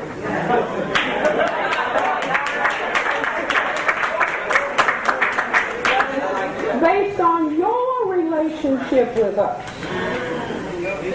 See, we are reminded of how we were shipped to different plantations and children never to see their parents again. Husbands not seeing their wives and nobody cared. And since you don't talk about racism, we know you haven't had a chance to correct it. So our first thought is that this is what you might do, either to get oil or just to build a New Orleans. The New Orleans doesn't have black people. That's right. See, but what they don't know is whatever music is being played in the French Quarter, it's the soul of all those poor black people. That's right. That are making it sound right. That's right. Now when you move it, you're going to move soul. That's right. And New Orleans is just going to be a dry bone. That's right. But we don't allow that to happen because dry bones. That's right. But we don't allow that to happen because black people should be calmly speaking up. No, we want the children with their parents now. That's right. We want the old people with their kin now. If Castro said he would send 1,500 doctors, if any of our people die and you don't let the doctors come, we're holding you responsible.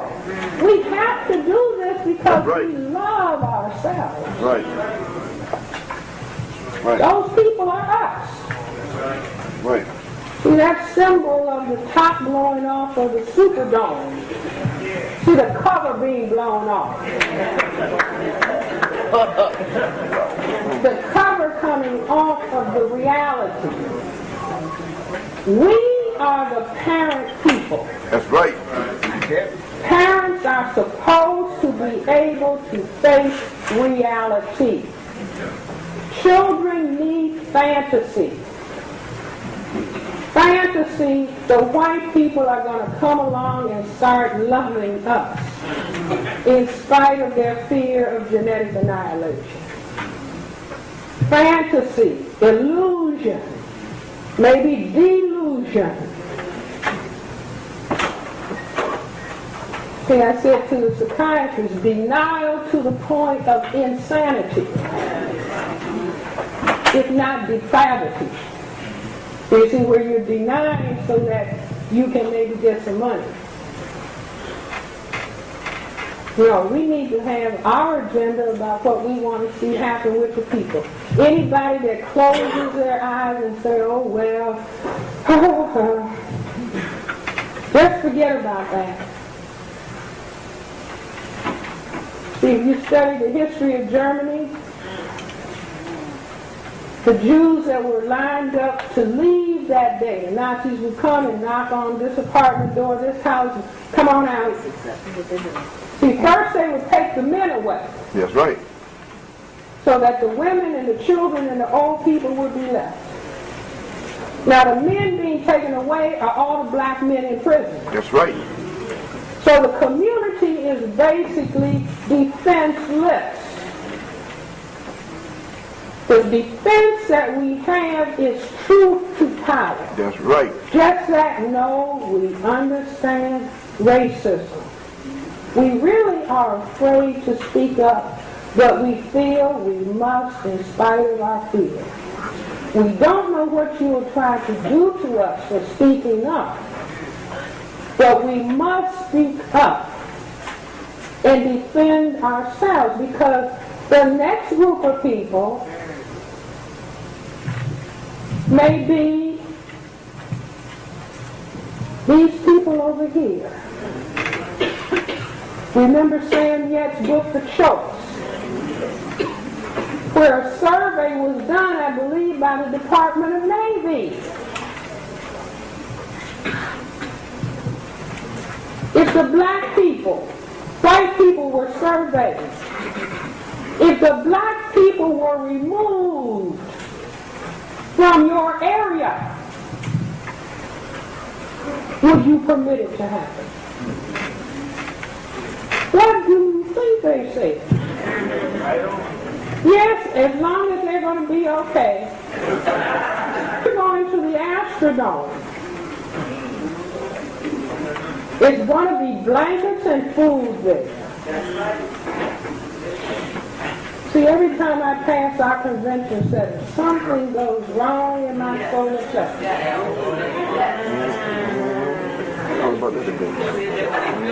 Gigantic buildings, 3 stories down in the ground, but no parking.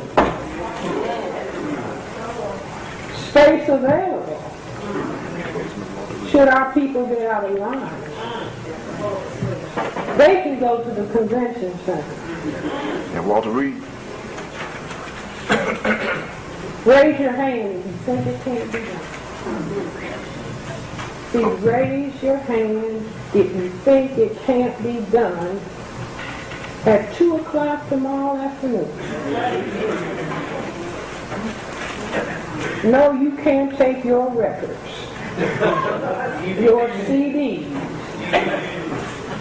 You won't need them. See, I know Jewish people who would tell me they still have a little suitcase packed in the hall closet. See, when I was training at Hillcrest Children's Center, when I was in college, I was a counselor at a Jewish camp in New York. The girl who was my co-counselor, her older sister ended up a social worker at Children's Hospital Department of Psychiatry where I trained. I knew the family. So one day she called me up, Francis, I'd like you to come to dinner. Okay. Go to dinner. I thought it was a group of people. It was just the 2 of us. Husband gone, children gone, dog gone. We had dinner. And then she said, well, let's go in the living room and have a glass of wine. Fine. She said, Francis, I wanted to tell you something. There was a meeting at my home. Now this is 1967. All Jewish people. We met to discuss, Francis, that the same thing was going to happen to you all that happened to us. And what we wanted to vote on was, would we be helping you all? She said, Francis, we voted that we would not be helping you all because we had worked too hard to save ourselves. So I said, thank you. You have to tell me that. That's right. The same thing is going to happen to you all that happened to us. And we voted whether we would be helping. See, but whether they help or not, whether she'd ever said that or not, everybody in here was probably looking at their TV. You saw the way the people were treated. That was not them, that was us. That's right. See, but we can make that disconnect. See, they made a disconnect in Germany. Hitler said, I'm going to destroy you. And they said, oh no, that wouldn't happen because we're Germans. So they could have followed it up by saying, I didn't leave anything in Africa. Because that's where they came from. How did they get enslaved by the Egyptians according to their story?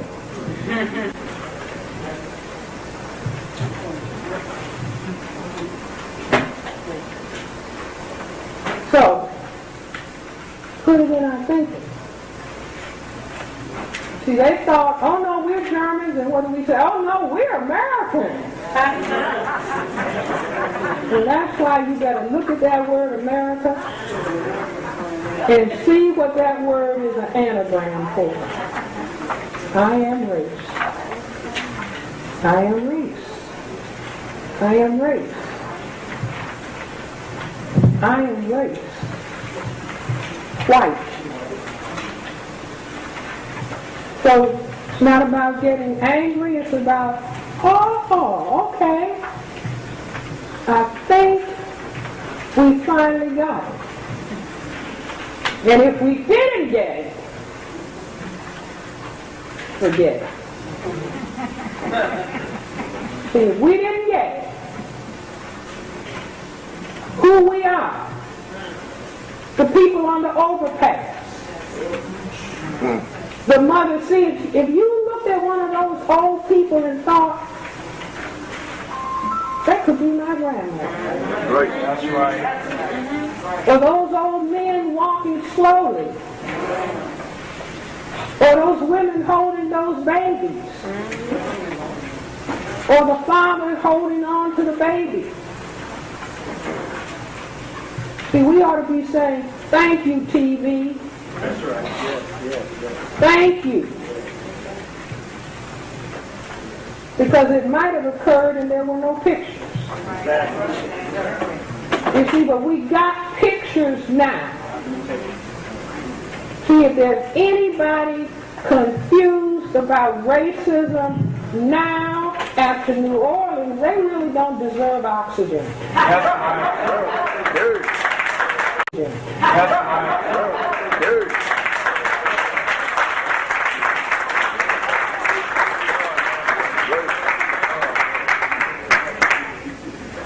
See, every black person, and it's not about, forget getting angry with white people. See, because basically they're saying, up in your face. That's right. In the face. Just like our enslavement was up in our face. Selling us on those auction blocks, up up in our face. Now this is up in our face. And again, it's not about like an 18-month-old baby with a dirty diaper. See, that simply means all the fathers have been taken away. If the fathers had been functional and present, they would have said, boy, pull up your pants. That's right. Comb your hair. Put on some jeans and a shirt. Where's your belt, son? See the pants down, exposing the crack? They're saying, I want daddy symbolically.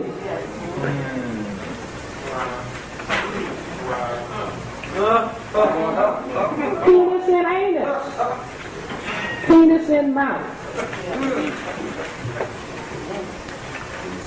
Do you all understand?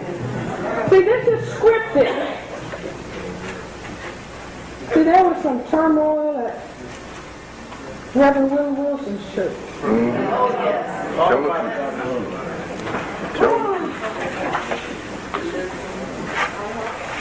See, not to have a big argument going on in the community. What he was laying out was what the article, the disproportion. The 2 million more women than men. It's just like if you had a prison full of men and no women, the men can relate their sexual urges to one another. And so when the men are in the community and without defiance, conscious defiance of the conditions, the women will relate sexually to each other. Do you all understand? Yes. Reverend Wilson should not have been criticized. That's right. He was laying out a reality. This is not about homophobia. I'm not talking about homophobia. I'm talking about human dynamics that will take place under conditions of oppression. But if people say, well, wait a minute, no, the direction we're going in, then we're saving ourselves as a people. We're not going to be driven into genocide. See, but somebody's fear of genetic annihilation will force their opponents into genocide. So we have to decide, no, we're the first people. First. See, and discipline in all of these areas of activity. Sex is fabulous. Yes, it is. So what? See, so what? So what? Do people engage in sex on the battlefield? No. Do they jump out of the foxhole and say, I gotta get some? Hey.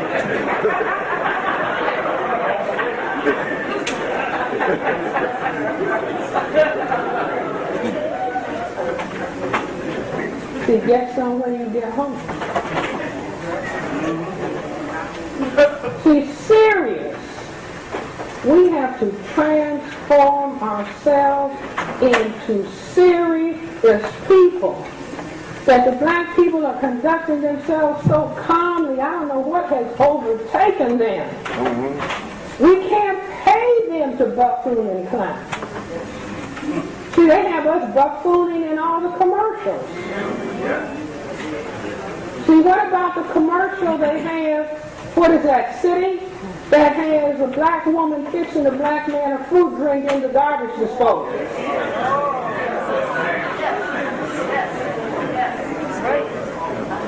See, we're so stupid we don't get it. Don't get it.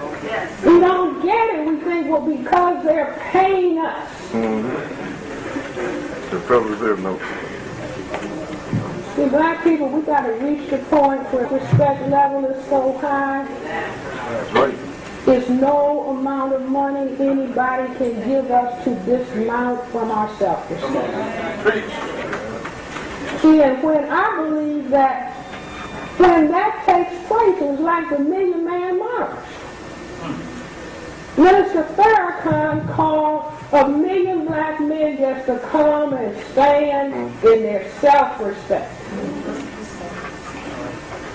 And the most powerful people in the world ran away. They ran away. They thought it was going to be lives. Just standing in self-respect. See, that's what happened in Vietnam. No offense to anybody who served. Under the Vietnamese leadership, they said if every single one of us has to die, you're leaving. That's right. That's right. And the opponents dropped their weapons and ran at a critical point. That's the power of self-respect. They had all of the weapons.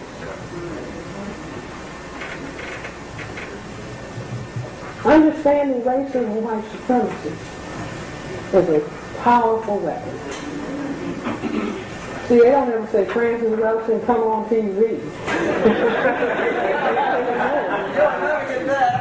What's your opinion about racism?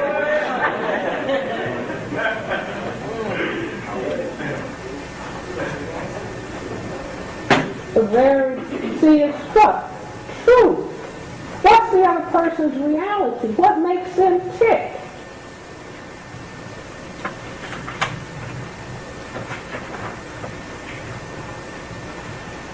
See, black men ought to stand up and say, we're afraid of you white people. See how quiet he got.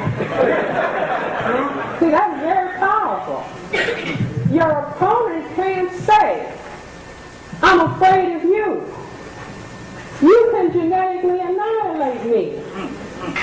I'm genetic recessive. You're genetically dominant.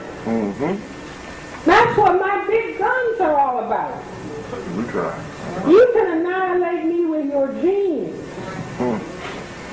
And I have to produce weapons can do the same thing. You see, but it's like announcing fear as opposed to, I'm a thug, I'm a gangster. Hey. See, that's little baby children playing Superman.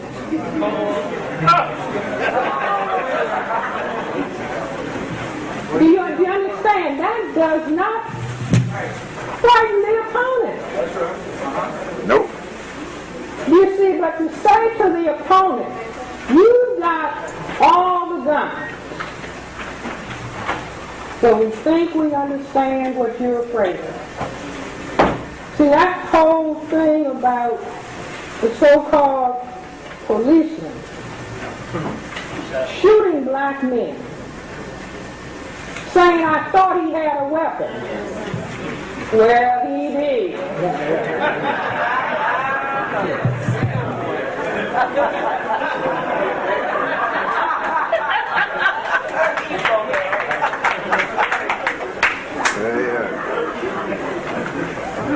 See, it doesn't matter. 14 years old, Emmett Till, 14 or 40 or 84. See, that whole thing, I thought he had a weapon. Their subconscious went here. This is where the dominant genetic material is. For whites, it's recessive. Black is dominant to the inability to produce color. And so they go from that to this. What does that look like? That's the lateral view of this. Turn 90 degrees. Ow. Oh, of this. Turn 90 degrees. Ow. Oh. See, See, their computer says, you got weapon can annihilate me. I gotta make one of them. Must create weapon can do same thing. And then they call this the great equalizer. See, the language, this is their language. See, just like golf, all the sports, all the ball games are played. See, every season, there's a ball game to keep them in touch with what's going down. They never have to ask each other, hey, what's happening? Because they are maintaining white supremacy to prevent white genetic annihilation, winter, summer, spring, fall. Year after year after year after year after year. See, what's the most powerful, what game, ball games are the most powerful men play? Golf. And what is that game about? White ball.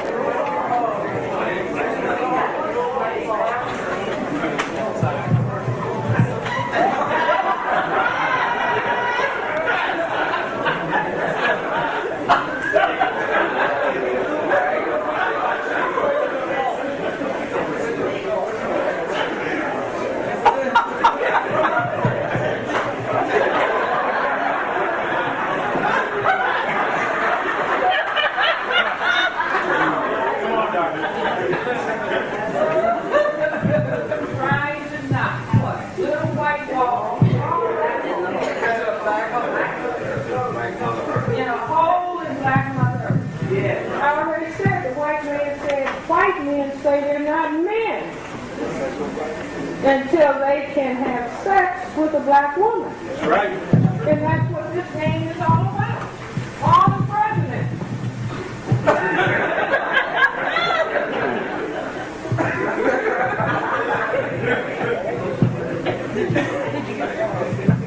See, and if you know your female anatomy,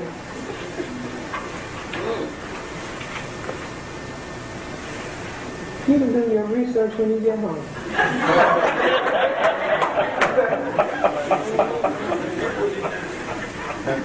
This is the urethra where the urine comes out. This is the vaginal orifice.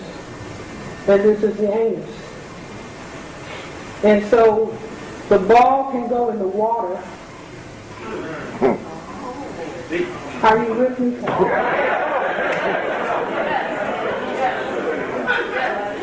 If the ball is knocked in the water, oh my, it didn't hit the mark, right?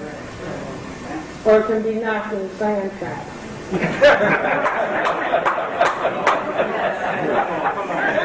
Or it can go in the rough.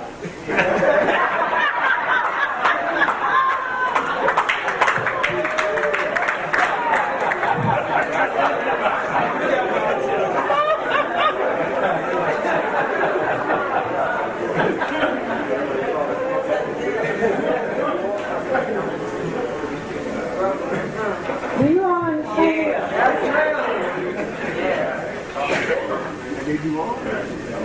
See, football, basketball, let's do basketball. See, because if the game is about genetics, and the genes are where class? In the ball. You are flunking anatomy.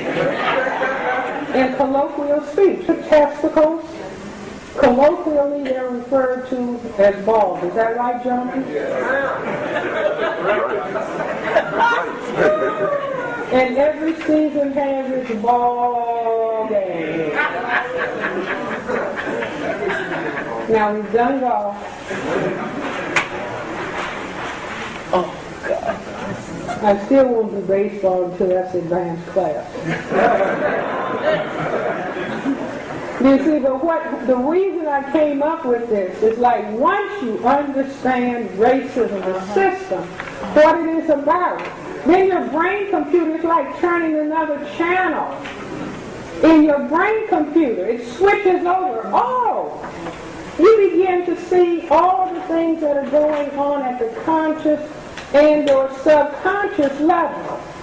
In the system, we're trying to understand, decode the system. You know, in the Second World War, that machine that they had that decoded the Nazi code called Enigma. You all better start reading. So you want to decode where's the enemy coming from? Where's the opponent coming from? So one day it was so quiet. This was after I was still racing.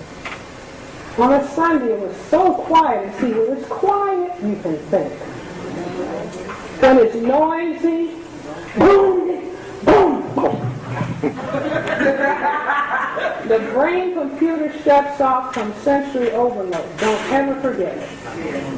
See, when people are going down the street, boom, boom, coming out of the car, the person is trying to forget about racism, trying to forget about what happened to them on the job that day, what happened to them in the relationship that was going haywire. They're trying to forget with the boom, boom. You see, so make it quiet so your brain computer can begin to hum. So I said, why is it so quiet? And then I said, oh, ball game is going on. I said, well, this must have something to do with the system. See, there's nothing outside of the system. Everything is in the system. Everything is in the system. So and my brain computer just said, oh, wow. They're two series of ball games. What are they, class? Big brown. And small white.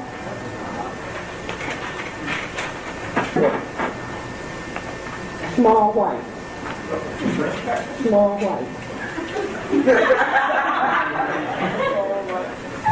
See, does not the culture keep repeating the question, who has the biggest penis, the white man or the black man? A friend of mine years ago, her little boy was at some white private school. And so she said, he came home and said,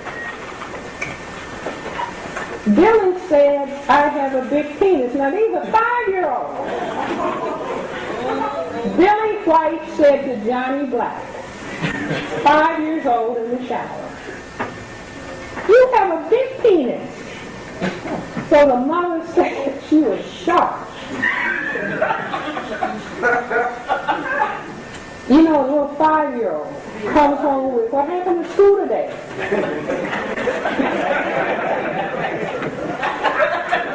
So my friend said she picked herself up off the floor practically and was able to utter, and what did you say? And the little boy said, all black boys have big penises. It's a true story.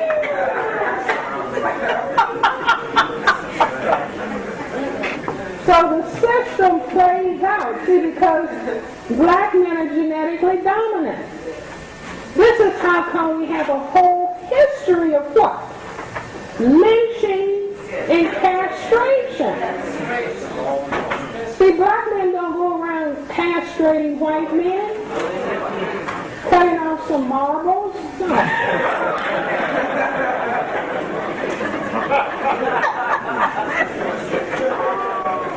You see, but what is the history?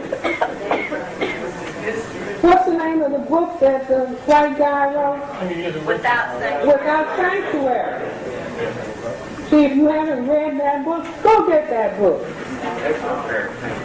And see the pictures, the postcards that white people would make after lynching and castrating black men. Send postcards to their friends and relatives. Printed picture postcards. You see, so the psychiatrist will say, well, what is motivating that behavior? See, a black man may stab or shoot, but he doesn't go tampering with genitals. White men tamper with genitals. We just saw it in Abu Ghraib at the prison. Yep. Indian men tamper with genitals.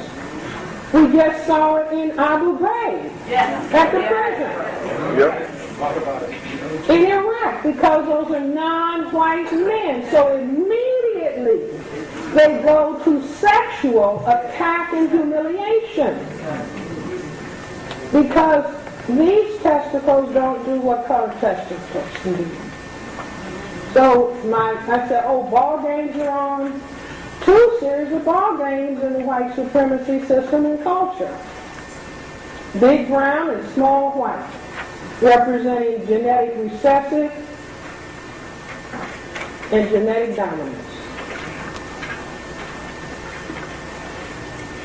So big brown, football, basketball,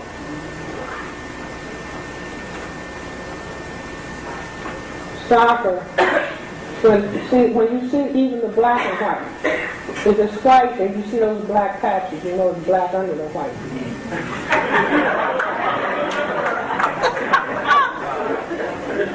Small white, ping pong,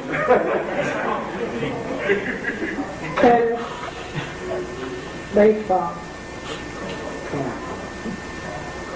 cue ball, golf. Thank you. Now let's just look at the game of billiards. Hockey, the black puck, the long black stick, black puck going in a white net. Okay, let's just do billiards first. Table,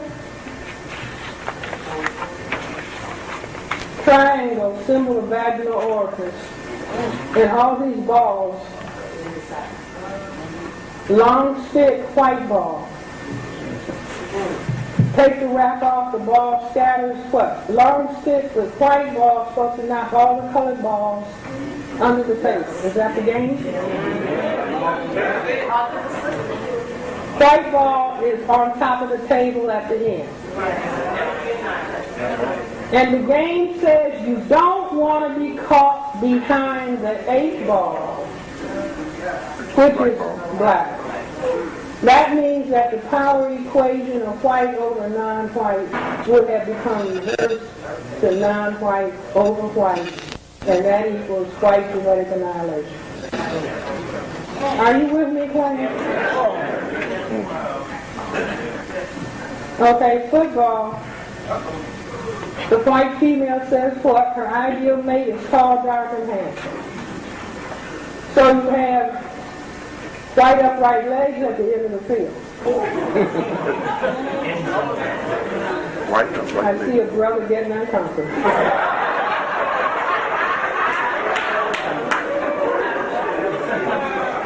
White girls dancing in short skirts on the side. Called cheerleaders.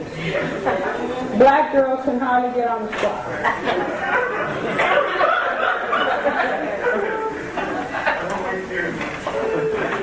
Seeing propelling the ball through the white upright leg. Is that right? Basketball, same thing, white net. Same symbol. See, now this is what? This is to show somebody would say, oh, she's so focused on Freudian symbol. Freud never got to this.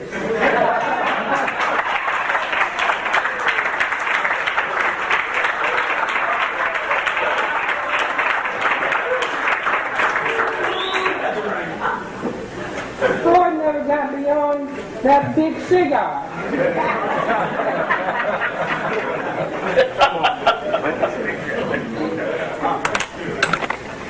Okay, we can do smoking objects. Same thing. 2 series of ball games, 2 series of smoking objects. Smoking objects are phallic symbols. So again you have what? Big ground. Big ground.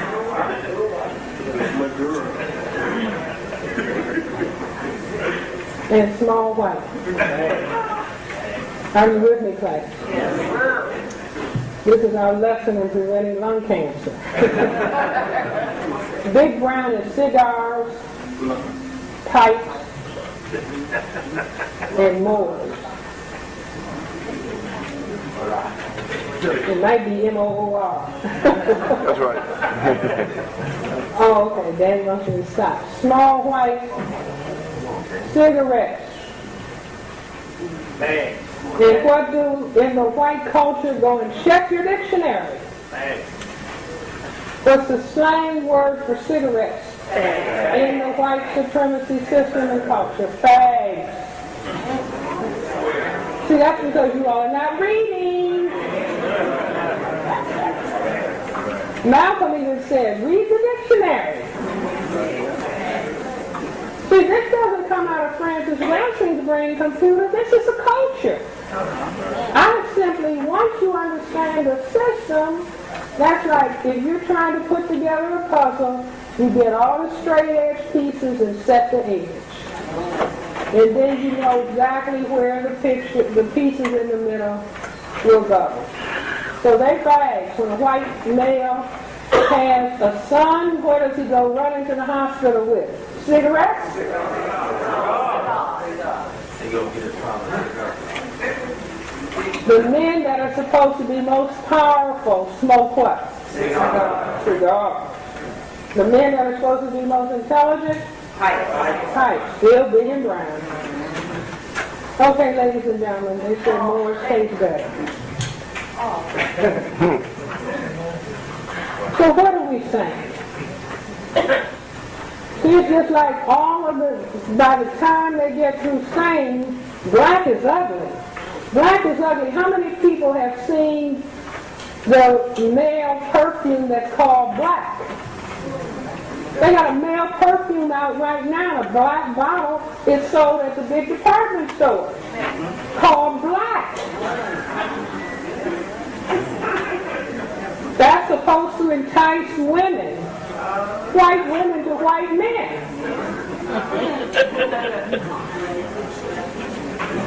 When they put the black on.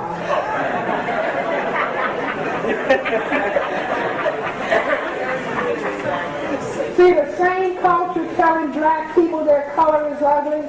When is the white woman dressed in her most sophisticated attire? Basic black. Crystal black. When is the white male dressed to the nines? Ties and tails. See that long tail hanging down in the back?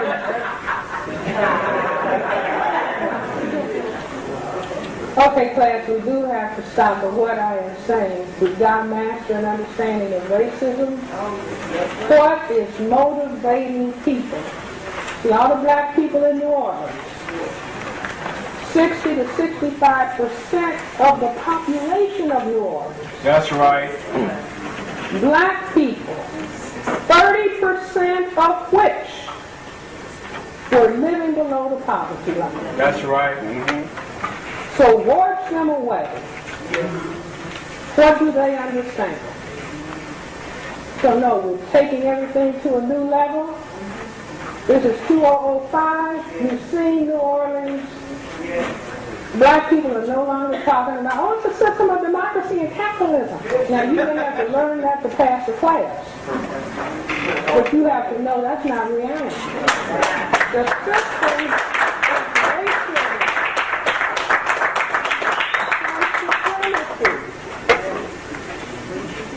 See, we will transform ourselves as a people by deciding we're going to be serious and we're going to understand what's going on and we're going to get our behavior together. Now, when you see those, I'm going to stop there. When you see those images of little children taken away from their parents, little babies, 9-year-olds, 10-year-olds, 15-year-olds, let yourself think foster care system.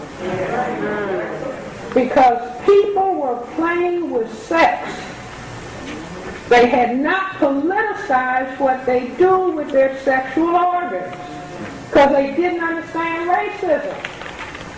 So they were making thousands of throwaway children. The children in New Orleans just add to the mix. So politicize your genitals. God bless you all.